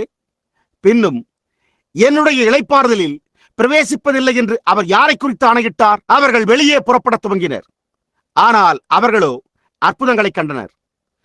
ஆயினும் அவர்கள் ஒருபோதும் வாக்குத்தத்தம் பண்ணப்பட்ட தேசத்தை சென்றடையவே இல்லை. வெறுமன தெரிந்தெடுக்கப்பட்ட எண்ணிக்கையாக 2 நபர் மட்டுமே வாக்குத்தத்தம் பண்ணப்பட்ட தேசத்திற்குள் பிரவேசித்தனர். இப்பொழுது பவுல் என்ன செய்து கொண்டிருக்கிறான்? அவன் அடையாளங்களினாலும் அற்புதங்களினாலும் முன்னர் பிரசங்கிக்கப்பட்ட இந்த அதே சுவிசேஷத்தை நீங்கள் புறக்கணிக்க வேண்டாம். அப்பொழுது அவர்களை அக்கினி ஸ்தம்பம் வழிநடத்தினது. இந்த காரியங்கள் மீண்டும் சம்பவிக்கிற பொழுது நீங்கள் அவிசுவாசத்தினால் சந்தேகமாய் வழி அருகே விழுந்து போகாதீர்கள். ஏனென்றால் அவர்களுடைய சவங்கள் வனாந்திரத்தில் விழுந்து போயிற்றே என்று கிறிஸ்தவர்களிடத்தில் இப்பொழுது பேசிக் கொண்டிருக்கிறான். இப்பொழுது நாம் துரிதமாக பார்த்துக் கொண்டே வருகிறோம். கூர்ந்து கவனியுங்கள். கீழ்ப்படியாதவர்களை குறித்து அல்லவா? ஆதலால் அவ்விசுவாசத்தினாலே அவர்கள் அதில் பிரவேசிக்க கூடாமற் போனார்கள் என்று பார்க்கிறோம். அவன் அதை ஒரு முறை பாவம் என்று அழைக்கிறான். அவன் அதை அடுத்த முறை அவிசுவாசம் என்று அழைக்கிறான். அவ்விசுவாசமே பாவமாகும். அவர்களுடைய அவிசுவாசத்தினாலே அவர்கள் பிரவேசிக்கவில்லை. அவர்கள் அந்த தீர்க்கதரிசி மோசேயை கண்டிருந்தனர். அவன் என்ன செய்திருந்தார் என்பதை அவர்கள் கண்டனர். அவன் என்ன கூறினான் என்பதையும் கண்டிருந்தனர். அது உண்மையானதாயும் ஒவ்வொரு முறையும் சத்தியத்தின் பேரிலேயே செயல்பட்டது. இந்த அக்கினி ஸ்தம்பம் அவர்களுக்கு முன்பாக பிரசன்னமானது. அவர்கள் அதை கவனித்து பார்த்தனர். அவர்கள் அதை கண்டிருந்தனர். பவுல் தான் கொண்டிருந்த அந்த அனுபவத்தை பின்னர் இங்கே கூற முயற்சித்துக் கொண்டிருந்தான். புரிகிறதா? அந்த அனுபவத்தை விவரித்து கூற முயற்சித்து அவன் அதை பழைய ஏற்பாட்டில் இருந்து மாதிரியாக எடுத்து காட்டினான். அவன் இப்பொழுது நாம் ஒரு புதிய காரியத்திற்குள் இயேசு கிறிஸ்துவினால் இந்த புதிய யுகத்திற்குள் பிரவேசித்திருக்கிறோம். பழைய ஏற்பாட்டு காலங்களில் கர்த்தர் அவர்களுக்கு தீர்க்கதரிசிகள் மூலமாக பிரசன்னமானார். ஆனால் இப்பொழுதோ அவர் தம்முடைய குமாரன் இயேசு மூலமாய் பிரசன்னமாகிறார் என்றான். புரிகிறதா? அவன் அந்த அனுபவங்களை மாதிரியாக எடுத்து கூற துவங்கி என்ன சம்பவித்துக் கொண்டிருந்தது என்பதை, எப்படி அடையாளங்களும் அற்புதங்களும் மற்றுமுள்ள ஒவ்வொரு காரியமும் இருந்தன என்பதையும், என்ன எழுதப்பட்டிருந்தது என்பதையும் அவர்களுக்கு காண்பித்தான். இப்பொழுது அவன் அவர்களுடைய அவிசுவாசத்தின் நிமித்தமாக அவர்கள் பிரவேசிக்கவில்லை என்றான். அவர்கள் விசுவாசிக்கவில்லை. ஆனால் இப்பொழுது நாம் ஒரு யுகத்திற்குள்ளாக முன்னோக்கி செல்கிறோம். எனவே உங்கள் இருதயங்களை கடினப்படுத்தாதிருங்கள். அந்நாட்களில் கோபமூட்டுதலில் அவர்கள் தேவனை கோபமூட்டின போது நடந்து கொண்டது போல நீங்கள் நடந்து கொள்ளாதீர்கள். அவர்கள் அதை எப்படி செய்தனர்? ஒழுக்கக்கேடான ஜீவியத்தின் மூலமாக அல்ல. நான் அதை உங்கள் மனதில் பதிய செய்யட்டும். நீங்களோ, சகோதரன் பிரணாம், நான் சபைக்கு செல்கிறேன் என்று கூறலாம். அதெல்லாம் சரிதான். நான் என் வாழ்க்கையில் ஒருபோதும் பொய்யுரைத்ததில்லை என்று கூறலாம். அது அருமையானதுதான். நான் ஒருபோதும் திருடினதில்லை. நான் ஒருபோதும் இதை அதை அல்லது மற்றதை செய்ததில்லை என்று கூறலாம். அது மிகவும் அருமையானதுதான். அதெல்லாம் நல்லதுதான். ஆனால் அது பாவமாயிருக்கவில்லை. பாவம் என்பதோ தேவன் தம்மை காண்பிக்கிற போது நீங்கள் அதை அவிசுவாசித்து நீங்கள் அதற்கு செவி கொடுக்காமல் இருப்பதே ஆகும். நீங்களோ, ஓ, என்னுடைய சபை அதை போதிக்கிறதில்லை என்று கூறலாம். வேதம் அதை போதிக்கிற வரையில் தேவன் அதை நிரூபிக்கிறார். எனவே அதுதான் முக்கிய காரியமாகும். இப்பொழுது அப்படியே ஒரு வினாடி கவனியுங்கள். இப்பொழுது நாம் உண்மையான ஏதோ ஒரு காரியத்தின் மேல், உண்மையாகவே ஆழமான ஒன்றின் பேரில் துவங்கப் போகிறோம். எனவே நீங்கள் உங்களுடைய மனகவனத்தை வெளியே சிதறவிடாமல் கட்டுப்பாடோடு வைத்துக் கொள்ளுங்கள். இப்பொழுது உண்மையாகவே கூர்ந்து கவனியுங்கள். ஆனபடியினாலே அவருடைய இளைப்பாறுதலில் பிரவேசிப்பதற்கு எதுவான வாக்குத்தத்தம் நமக்கு உண்டாகியிருக்க, அவளுடைய இப்பொழுது தனிப்பட்ட பிரதிப்பெயர்கள் என்ன? உங்களில் ஒருவனும் அதை அடையாமல் பின்வாங்கி போனவனாக காணப்படாதபடிக்கு பயந்திருக்க கடவோம். இப்பொழுது பவுல் இந்த எல்லா காரியங்களை குறித்தும் முந்தின அதிகாரத்தில் அவர்களுக்கு கூற முயற்சித்துக் கொண்டிருந்தான். ஆனால் இப்பொழுது அவன் அது என்ன என்பதை அவர்களுக்கு கூற முயற்சித்துக் கொண்டிருக்கிறான். ஓ, நமக்கு நேரம் உள்ளதா? ஒரு கால் நாம் இன்றிரவுகளை காத்திருப்பது மேலாகும். நேரமோ தாமதமாய்க்கொண்டே போகிறது. நாம் ஜெப ஆராதனையை நடத்தப் போகிறோம். ஒரு கால் நாம் அதை இன்றிரவு மேலாக புரிந்து கொள்ளலாம். ஏனென்றால் இது உண்மையாகவே முழுவதும் ஊட்டச்சத்துக்களால், ஆவிக்குரிய ஊட்டச்சத்துக்களால் நிறைந்துள்ளது. ஏராளமான காரியங்களை கூற வேண்டும். நான் இன்று பிற்பகல் மிகுந்த பணியில் சற்றேனும் ஓய்வின்றி உள்ளேன். நாம் வாக்குத்தத்தம் நமக்கு உண்டாயிருக்க பின்வாங்கி போனவனாக காணப்படாதபடிக்கு பயந்திருக்க கடவோம். இப்பொழுது அவர்கள் எகிப்தில் இருந்தபோது வாக்குத்தத்தம் பண்ணப்பட்ட தேசத்திற்கான ஒரு வாக்குத்தத்தை பெற்றிருந்தார்களா? இந்த வாக்குத்தத்தத்தை ஒரு மெய்மையாக்கவே தேவன் இறங்கி வந்தார். ஏன்? தேவன் நூற்றுக்கணக்கான வருடங்களுக்கு முன்னரே அதை செய்யப்போவதாக ஆபிரகாமிடத்தில் கூறியிருந்தார். அது வேத பிரகாரமானதாக இருந்தது. யோசேப்பு, நீங்கள் வாக்குத்தத்தம் பண்ணப்பட்ட தேசத்திற்கு செல்ல புறப்படும் வரையில் இங்கிருந்து என்னுடைய எலும்புகளை எடுக்க வேண்டாம், அங்கே கொண்டு போய் என் பிதாக்களோடு அடக்கம் பண்ணுங்கள் என்றான். யோபு என்ன கூறியிருந்தான் என்பதை அவன் அறிந்திருந்த காரணத்தால் இயேசுவானவர் மரித்தோரிலிருந்து உயிர்த்தெழும்போது உயிர்த்தெழுதல் உண்டாக போகிறது என்பதையும் அவன் அறிந்திருந்தான். புரிகிறதா? ஒவ்வொரு தீர்க்கதரிசியும் மற்ற தீர்க்கதரிசி என்ன கூறியிருந்தார் என்பதை அறிந்திருந்தான். அவர்களுடைய ஆவி ஒரே விதமாக இருந்ததையும் அறிந்திருந்தனர். எனவே அவர்கள் கவனித்துக் கொண்டிருந்தனர். ஓ சகோதரனே, ஓ, அது நம்முடைய உலக பிரகாரமான நிலைமையை நம்மிடத்திலிருந்து உலுக்கி எடுக்க வேண்டியதாக இருக்கிறது. அவர்கள் தங்களுடைய கண்களை ஜனங்கள் என்ன கூறிக்கொண்டிருந்தனர் என்பதன் பேரில் வைத்து பார்க்காமல் தீர்க்கதரிசிகள் என்ன கூறியிருந்தனர் என்பதன் பேரில் வைத்து கவனித்திருந்தனர். அவர்கள் ஒவ்வொருவரும் கவனித்துக் கொண்டிருந்தனர். ஆபிரகாம், யோபு அடக்கம் பண்ணப்பட்ட அந்த இடத்தில் என்னை அடக்கம் பண்ணுங்கள் என்றான். மேலும் அவன், சாராளே, நான் ஒரு துண்டு நிலத்தை வாங்கப் போகிறேன், நாம் சரியாக அங்கேயே அடக்கம் பண்ணப்பட போகிறோம் என்றான். தன்னுடைய தந்தைக்கு பிறகு ஈசாக்கு ஒரு தீர்க்கதரிசியாய் இருந்தான். அவன், கவனியுங்கள், என்னை இங்கே எகிப்தில் உள்ள எந்த இடத்திலும் அடக்கம் பண்ணாதீர்கள், ஆனால் நீங்கள் என்னை வாக்குத்தத்தம் பண்ணப்பட்ட தேசத்திற்கு எடுத்துக்கொண்டு செல்லுங்கள், நீங்கள் என்னை அங்கே அடக்கம் பண்ணுங்கள் என்று கூறினான். யாக்கோபு வாக்குத்தத்தம் பண்ணப்பட்ட தேசத்திற்கு செல்லும் முன்னரே மரித்தான். ஆனால் ஒரு தீர்க்கதரிசியாய் இருந்த தன்னுடைய மகனிடத்தில் இவ்வாறு கூறினான். அவன், உனக்கு தெரியுமா, ஒரு இரவு தூதன் என்னை தொடைச்சந்திலே தொட்டார், அது முதற்கொண்டு நான் நொண்டி நடந்து வருகிறேன், நீயோ வந்து உன்னுடைய கரத்தை அங்கே வை என்றார். ஓ இரக்கம்! என் மகனாகிய தீர்க்கதரிசியே, நான் வயோதிகனும் குருடனுமாயிருக்கிறேன், ஆனால் நீயோ ஒரு தீர்க்கதரிசியாய் இருக்கிறபடியால் தூதனானவர் தம்முடைய கரத்தினால் என்னை தொட்ட அந்த இடத்தில் உன்னுடைய பரிசுத்தமான கரத்தை வைத்து நீ என்னை இங்கு அடக்கம் பண்ண மாட்டாய் என்று பரலோகத்தின் தேவன் பேரில் ஆணையிடு என்று கூறினான். ஸ்தோத்திரம் உண்டாவதாக. அங்கே வார்த்தையின் ஆவிக்குரிய பிரகாரமான வெளிப்பாட்டை நீங்கள் புரிந்து கொள்கிறீர்களா? ஏன், அவர்களில் பாதி பேர், கிட்டத்தட்ட 90%, அவன் என்ன பேசிக் கொண்டிருந்தான் என்பதை அறிந்திருக்கவில்லை. ஆனால் அவன் எதை குறித்து பேசிக் கொண்டிருக்கிறான் என்பதை அவன் அறிந்திருந்தான். தூதனானவர் தம்முடைய கரத்தை வைத்த இந்த இடத்தில் தீர்க்கதரிசியாகி நீ உன்னுடைய கரங்களை வை என்றார். நான் ஒரு காலத்தில் ஒரு பெரிய தடித்த மனிதனாய் ஒரு சூதுவாதற்ற கோழையாய் இருந்தேன். ஆனால் அவர் என்னை தொட்டார். அது முதற்கொண்டு நான் ஒரு நொண்டி நடக்கிற மனிதனாய் இருந்து வருகிறேன். ஆனால் நான் நொண்டி நடக்க துவங்கினது முதற்கொண்டு ஒரு இளவரசனாய் இருந்து வருகிறேன். என்னுடைய நடையின் முறையை நான் மாற்றினது முதற்கொண்டு நான் ஒரு இளவரசனாய் இருந்து வருகிறேன். ஆம், உன்னுடைய கரத்தை இங்கே வை, நீ என்னை இங்கே அடக்கம் பண்ண மாட்டாய் என்று பரலோகத்தின் தேவனை கொண்டு ஆணையிடு என்றான். ஏன், அவன் எதை குறித்து பேசிக் கொண்டிருக்கிறான் என்பதை எவரும் அறிந்திருக்கவில்லை. ஆனால் யோசேப்பு அறிந்திருந்தான். எனவே யாக்கோபு, என்னை இங்கிருந்து கொண்டு சென்று அந்த வாக்குத்தத்தம் பண்ணப்பட்ட தேசத்தில் என்னை அடக்கம் பண்ணு என்றான். அங்கேதான் அது இருந்தது நிச்சயமாக. அதன் பின்னர் பல வருடங்கள் கழித்து யோசேப்பு மரித்தபோது அவனோ மரிப்பதற்கு முன்பே, நீங்கள் என்னை இங்கே அடக்கம் பண்ணாதீர்கள், நீங்கள் எகிப்திலிருந்து கடல் செல்லும் போது என்னுடைய எலும்புகளை நோக்கி பார்ப்பீர்கள், ஏனென்றால் நீங்கள் என்றோ ஒரு நாளில் இங்கிருந்து போகப் போகிறீர்கள், நீங்கள் போகும்போது என்னுடைய எலும்புகளை உங்களோடு கொண்டு செல்லுங்கள் என்று கூறினான். அங்குதான் உங்கள் காரியமே உள்ளது. உலகம் என்ன கூற விரும்புகிறதோ அதை கூறட்டும், உலகம் என்ன செய்ய விரும்புகிறதோ அதை செய்யட்டும். கர்த்தருடைய நாமம் ஸ்தோத்திரிக்கப்படுவதாக. நான் ஒரு மதவெறியன் அல்லது பரிசுத்த பொருளை என்று எப்படி அழைக்கப்பட்டாலும் கிறிஸ்துவுக்குள் என்னை காத்துக் கொள்வேனாக. என்றோ ஒரு நாள் அவர் வருகிறார். அவர் வரும்போது கிறிஸ்துவுக்குள் மரித்தவர்களை தேவன் அவரோடு கொண்டு வருவார். அவை யாவும் ஆவிக்குரிய பிரகாரமாக வெளிப்படுத்தப்பட்ட சத்தியமாகவே அங்கே உள்ளது.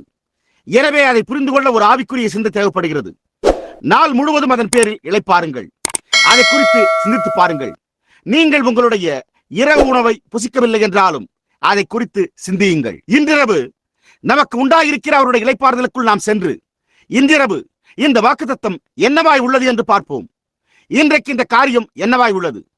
தேவன் அதை இங்கே வேதாகமத்தில் கூறாமல் இருந்து, அதை நிரூபிக்காமல் இருந்து, அது இப்பொழுது இங்கே உள்ளது என்று நான் கூறினால் அப்பொழுது நான் ஒரு கள்ளத்திற்கதரிசியாயிருக்கிறேன். அது முற்றிலும் சரியே. ஆனால் அதுவோ இங்கு உள்ளதே. இந்த இளைப்பாறுதல் என்னவாய் உள்ளது?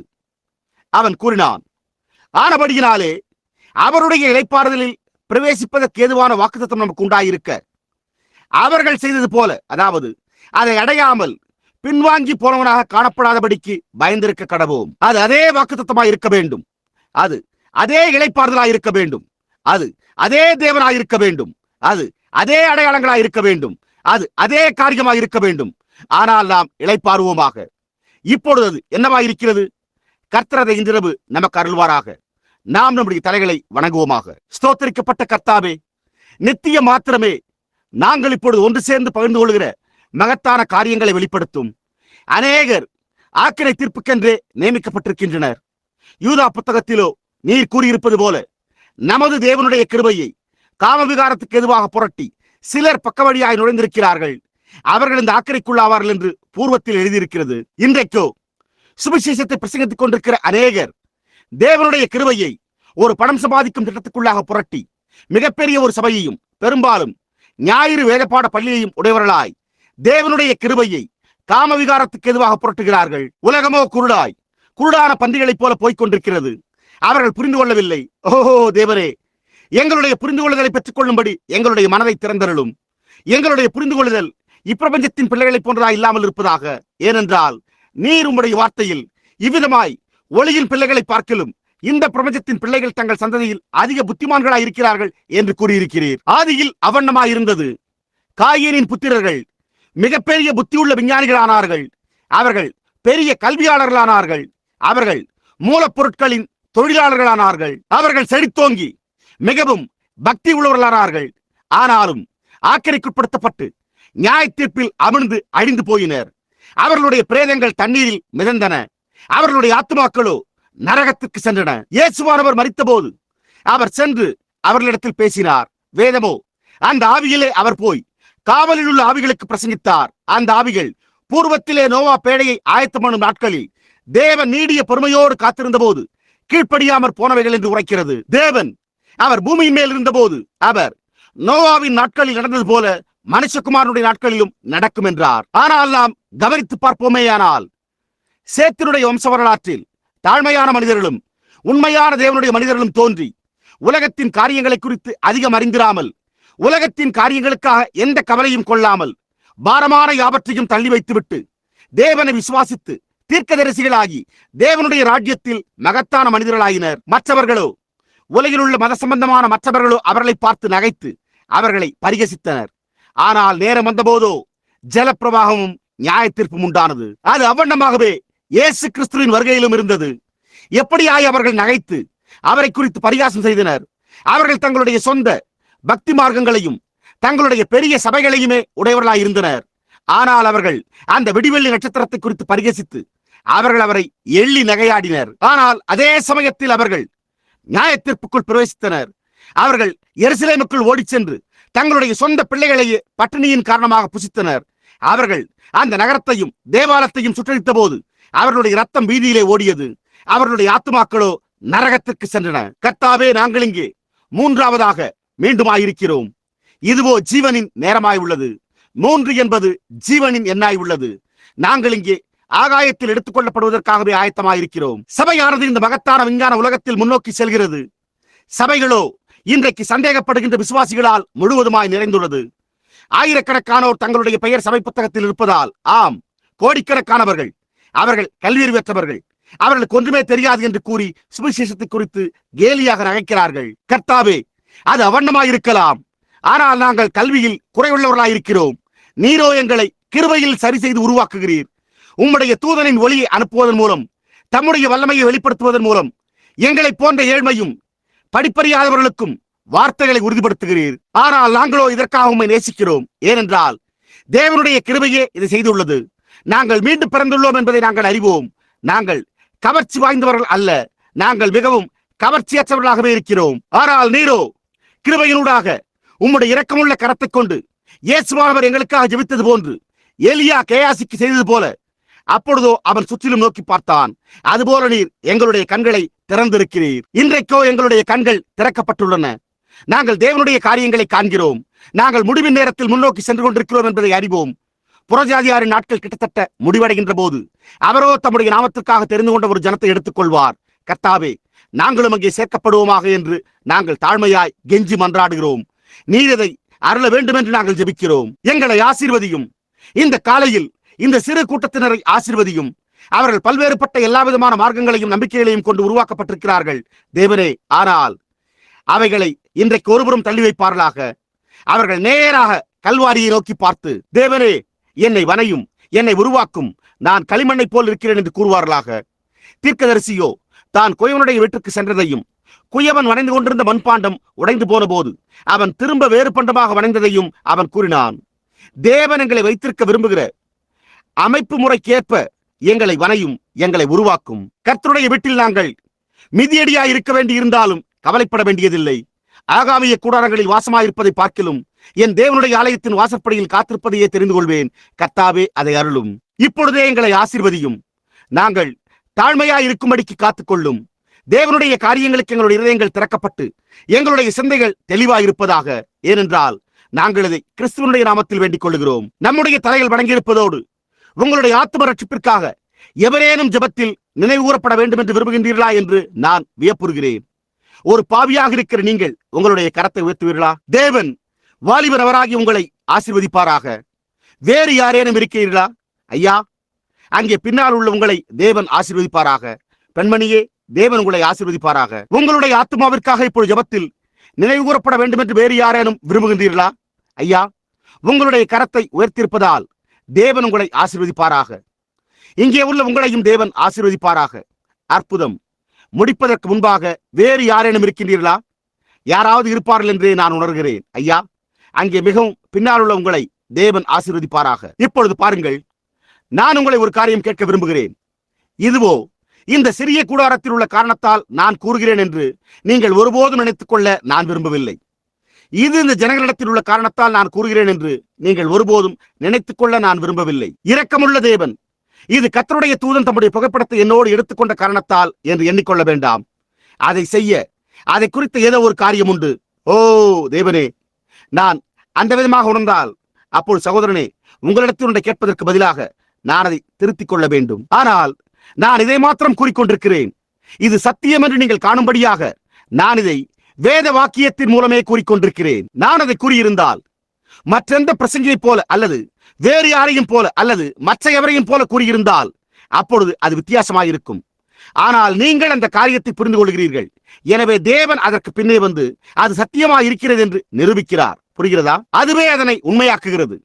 தேவன் அதை நிரூபித்துக் கொண்டிருக்கிறார். அப்படியானால் அது மாத்திரமல்ல, ஆனால் அவர் அதை செய்வார் என்று அவருடைய வார்த்தை கூறுகிறது. இங்கேயோ அவர் அதை செய்து கொண்டிருக்கிறார். இப்பொழுது நீங்கள் சரியில்லை என்றால், உங்களுடைய இருதயம் தேவனோடு சரியா இல்லை என்றால், நீங்கள் உங்களுடைய கரத்தை உயர்த்துவீர்களா? எனக்காக ஜெபியுங்கள் என்று கூறுங்கள். நீங்கள் எங்கே இருந்தாலும் சரி, கிட்டத்தட்ட 8 அல்லது 10 கரங்கள் தங்களுடைய ஆத்மாவிற்காக இரக்கம் தேவை என கரங்களை உயர்த்தி இருக்கிறார்கள். நீங்கள் உங்களுடைய தலைகளை வணங்கியிருக்கையில் இப்பொழுது நீங்களே ஜெபியுங்கள். நினைவிருக்கட்டும், நீங்கள் தான் மனம் திரும்ப வேண்டும். தேவன் இரக்கமாயிருக்க வேண்டும் என்று நான் உங்களுக்காக வேண்டிக் கொள்கிறேன். ஆனால் இது பீடமாய் உள்ளது. தேவன் உங்களுடைய சிந்தையில் உங்களுக்கு ஒரு இடத்தை கொண்டு வந்துள்ளார். அதுவே பீடமாய் உள்ளது. பீடத்தண்டை வருவதில் நாங்கள் நிச்சயமாகவே நம்பிக்கை கொண்டுள்ளோம். ஆனால் அதை செய்கிறதோ அது சரிதான். ஆனால் தேவன் உங்களை சந்தித்துள்ள இடமே உங்களுடைய உண்மையான பீடமாய் உள்ளது. நீங்கள் எங்கே உட்கார்ந்து கொண்டிருக்கிறீர்களோ அங்கேயே அவர் உங்களை சந்தித்துள்ளார். அதுவே உங்களுடைய பீடமாய் உள்ளது. இப்பொழுது தேவனே, ஒரு பாவியாகிய இடத்தில் இரக்கமாயிரும். இந்நாளிலிருந்து நீர் எனக்கு உதவி செய்வீரேயானால் அப்பொழுது நான் உமக்காக ஜீவிப்பேன். நான் உம்மையே சேவிப்பேன். எவர் என்ன கூறினாலும் நான் கவலைப்படுகிறதில்லை. நான் இந்த காலையில் அதை கடந்து வந்து கொண்டிருக்கிறேன். நீர் இந்த பழைய மரியாதையற்ற ஆவியை என்னிடத்திலிருந்து எடுத்து போடும் என்று நான் இங்கிருந்து ஜெபித்துக் கொண்டிருக்கிறேன். நீர் இந்த கோபத்தை என்னிடத்திலிருந்து எடுத்து போடும். நான் அந்த விதமாக நடந்து கொண்டு அதே சமயத்தில் தேவனோடு சரியா இருக்க முடியாது என்பதை நான் அறிவேன். நான் என் இருதயத்தில் பெரும் வெறுப்பு கொண்டுள்ளேன். நான் பொறாமை கொண்டுள்ளேன். நான் துர்குணம் கொண்டுள்ளேன். நான் இதையும் அதையும் கொண்டவனாய் இருக்கிறேன். தேவனே, அதை எடுத்து போடும். நான் அந்த விதமாக இருக்க விரும்பவில்லை. என்னை இனிமையானவனாகவும் தாழ்மை உள்ளவனாகவும் சாந்தமுள்ளவனாகவும் உருவாக்கும். என்னை கனிவுள்ளவனாக உருவாக்கும். நான் உமக்கு மற்றவர்களை ஆயத்தம் செய்யக்கூடிய ஒரு நபராக என்னை உருவாக்கும். என் ஜீவியத்தில் உள்ள பாராட்டுதல்களை காண்பிக்கும்படிக்கு நான் உமக்காக ஏதோ ஒரு காரியத்தை செய்யட்டும் என்று கூறுங்கள். நாம் ஒன்று சேர்ந்து ஜெபிக்கையில் இப்பொழுது அந்த ஜெபத்தையே நீங்கள் ஜெபிக்க வேண்டும். பரலோக பிதாவே, அவர்கள் உம்முடையவர்களாயிருக்கிறார்கள். அவர்கள் இந்த காலை செய்தியின் கனிகளாயிருக்கிறார்கள். அவர்கள் தங்களுடைய கரத்தை உயர்த்தினர். ஏதோ ஒன்று அவர்கள் அதை செய்யும்படி செய்தது. அவர்கள் தங்களுடைய கரங்களை உயர்த்தின போது அவர்கள் புவியீர்ப்பு விசையின் பிரமாணங்களை மீறினர். அவர்களுக்குள்ளிருந்த ஒரு ஆவியே இந்த ஒரு தீர்மானத்தை செய்தது. அவர்கள் தங்களை சிருஷ்டிகரை ஏற்றுக்கொண்டனர் என்று அவர்கள் தங்களுடைய கரங்களை உயர்த்தினர். இப்பொழுதும் பரலோக பிதாவே, நீர் அவர்களை ஆசீர்வதிக்க வேண்டும் என்றும் இப்பொழுதே அவர்களுக்கு நித்திய ஜீவனை அருள வேண்டும் என்றும் நான் ஜெபிக்கிறேன். என்னால் செய்ய முடிந்ததோ வேறொன்றுமில்லை. அவர்களை பீடத்தை சுற்றிலுமாய் வரும்படி அழைத்து அவர்களை கூடுதலான அறையில் அமர வைத்து மற்ற எல்லா வேலைகளையும் செய்கிறேன். கர்த்தாவே, நித்திய ஜீவனை தர நீரே தேவைப்படுகிறீர். நாங்கள் வார்த்தையை பிரசங்கிக்க முடிந்ததை தவிர வேறொன்றையும் செய்ய முடியாது. நீரோ விசுவாசம் கேள்வியினால் வரும், கேள்வி தேவனுடைய வசனத்தினால் வரும் என்று கூறினீர். இப்பொழுதோ நாங்கள் வார்த்தையை பிரசங்கித்துள்ளோம், அவர்களோ அதை விசுவாசித்துள்ளோம் என்று அவர்கள் தங்களுடைய கரங்களை உயர்த்தியிருக்கிறார்கள்.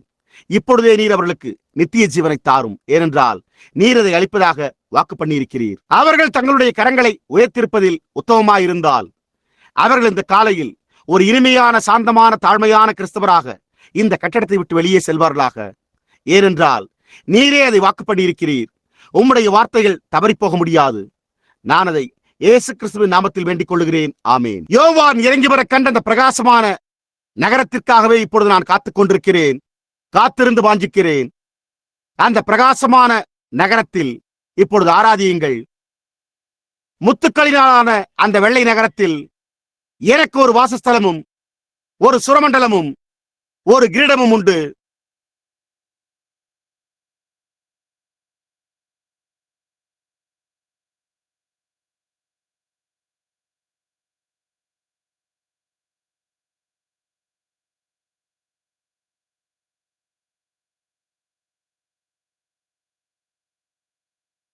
யோவான் இறங்கி வரை கண்ட அந்த பிரகாசமான நகரத்திற்காகவே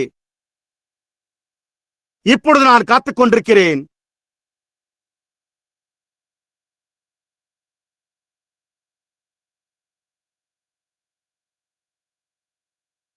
காத்திருந்து வாஞ்சிக்கிறேன்.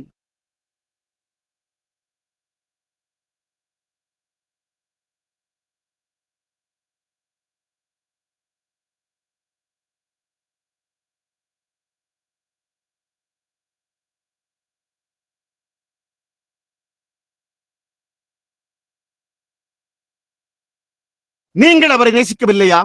இப்பொழுது செய்தியானது முடிந்துவிட்டது. இது ஆராதிப்பதாய் உள்ளது. நாம் வெறுமன ஒரு செய்தியை கேட்க சபைக்கு வருகிறதில்லை, நாம் ஆராதிக்கவே வருகிறோம். உங்களுக்கு அடுத்தபடியாக அமர்ந்துள்ள நபரை குறித்து மறந்து விடுங்கள், அப்படியே அவரை ஆராதியுங்கள். ஓ, எவ்வளவு அழகாய் உள்ளது, எவ்வளவு அற்புதமானது! அப்படியே அவரிடத்தில் கூறுங்கள். நீங்கள் அவரிடத்தில் சத்தமாக கூற வேண்டியதில்லை. அப்படியே உங்களுடைய இருதயத்திலிருந்து, கர்த்தாவே, நான் உம்மை நேசிக்கிறேன், என்னுடைய பாவத்தை எனக்கு மன்னியும் என்று அவரிடத்தில் சொல்லுங்கள். ஓ, என்ன முத்துக்களினாலான வெள்ளை நகரத்தில் எனக்கு ஒரு வாசஸ்தலமும் ஒரு சுரமண்டலமும் ஒரு கிரீடமும் உண்டு.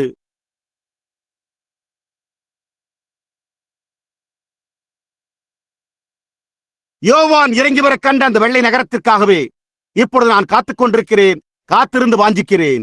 எங்கள் பிதாவாகிய தேவனே, எங்களை ஏற்றுக்கொள்ளும். நாங்கள் வார்த்தையை கேட்டுக்கொண்டு வாஞ்சித்துக் கொண்டு இருக்கிற காரணத்தால் நாங்கள் அந்த நகரத்திற்காகவே காத்துக் கொண்டிருக்கிறோம். மானானது நீரோடைகளை வாஞ்சித்து கதறுவது போல எங்களுடைய இருதயங்கள் உண்மையில் தாகமாயிருக்கின்றன. ஓஹோ தேவனே, எங்களுடைய ஆத்துமாக்கள் உண்மையில் தாகமாயிருக்கின்றன. வாஞ்சித்து காத்திருக்கிறோம். அந்த நேரத்திற்கே, அதாவது இயேசு வரும்போது ஆகாயத்தில் சந்திக்க நாங்கள் அழைக்கப்படவிருக்கும் அந்த நேரத்திற்கே காத்திருக்கிறோம். நியாயத்தீர்ப்பில் நியாயாதிபதி முன்பாக நிற்பதற்கு அல்ல, அது முடிந்துவிட்டது. நாங்கள் உலகத்தின் காரியங்களுக்கு மரித்தவர்களாயிருக்கிறோம். நாங்கள் கிறிஸ்துவுக்குள் பிரவேசித்திருக்கிறோம். அவர் எங்களுடைய நியாய தீர்ப்பை எடுத்துக்கொண்டார். அவர் இப்பொழுது நியாயசனத்தில் உள்ள எங்களுடைய வழக்கறிஞராயிருக்கிறார். எங்களுடைய அறிக்கையின் பேரிலான எங்களுடைய ஸ்தோத்திரிக்கப்பட்ட நாங்கள் அபாத்திரர் என்பதை நாங்கள் அறிந்து கொள்ளும் அளவிற்கு அவர் எங்களுடைய வழக்கை குறித்து வழக்காடுகிறார். ஒரு அருமையான வயோதிக சகோதரி இந்த காலையில் தன்னுடைய சாட்சியில் கூறி தன்னுடைய காசுகளை காணிக்கை பெட்டியில் போட்டது போல, அதாவது அவர், இது என்னுடைய பரிசுத்தம் அல்ல, இது தேவனுடைய பரிசுத்தமாய் இருக்கிறது என்பதை நான் இங்கு வந்தது முதற்கொண்டு கற்றுக்கொண்டேன் என்று கூறினார். உண்மையாகவே மனிதனுக்குள் நன்மையான எந்த ஒரு காரியமும் இல்லை, எந்த ஒரு காரியமும் இல்லை என்று கர்த்தாவே நாங்கள் ஜனங்களுக்கு போதிக்கிறோம். மனுஷனை நீ நினைக்கிறதற்கு அவன் எம்மாத்திரம், ஆனால் அதுவோ தேவனுடைய கிருபை எங்களுக்கு பிரசன்னமானதாக இருக்கிறது. நாங்கள் எங்களுடைய தகுதியின் பேரில் அல்ல, இதற்கு பாத்திரமாக்கின அவருடைய நற்பண்புகளில் மாத்திரமே நம்பிக்கை கொண்டுள்ளோம். உம்முடைய மகத்தான ராஜ்யத்தில், உம்முடைய மகத்தான திட்டத்தில் எங்களை சேர்த்துக் கொள்ளும்படியான உம்முடைய நன்மைக்காக மகா பரிசுத்த தேவனாகி உம்மை ஆராதிக்கிறோம். நாங்கள் விசுவாசத்தினால் உம்மை எங்களுடைய இருதயங்களில் ஏற்றுக்கொள்ளுகிறோம். கிருபையினால் நீர் இதை தேவனுடைய மகிமைக்காக, தேவனுடைய பணிக்காக அளித்திருக்கிறீர் என்று நாங்கள் விசுவாசிக்கிறோம். இப்பொழுதும் கர்த்தாவே, இந்த காலையில் ஜெபிக்கப்படுவதற்காக வந்துள்ள வியாதியஸ்தரை குணப்படுத்தும். அவர்களுக்கு சந்தோஷத்தை தாரும். அவர்கள் சுகமாயிருக்க வேண்டும் என்று வாஞ்சிக்கிறார்கள். இந்த சிறிய லேசான இன்னல் வெறுமன ஒரு சிறிய சோதனை நேரத்தில் அவர்கள் மேல் வைக்கப்பட்டுள்ளது என்பதை அவர்கள் அறிந்து கொள்வார்களாக. தேவனோ அதை குறித்து எல்லாவற்றையும் அறிந்திருக்கிறார். இதை குறித்து நாங்கள் என்ன செய்வோம் என்பதை காணும்படிக்கே அவர் அதை செய்துள்ளார். தேவனே, அவர்கள் அங்கிருந்து அடியெடுத்து வைத்து அந்த முடிவு பெற்ற கிரியையை உரிமை கோருவார்களாக.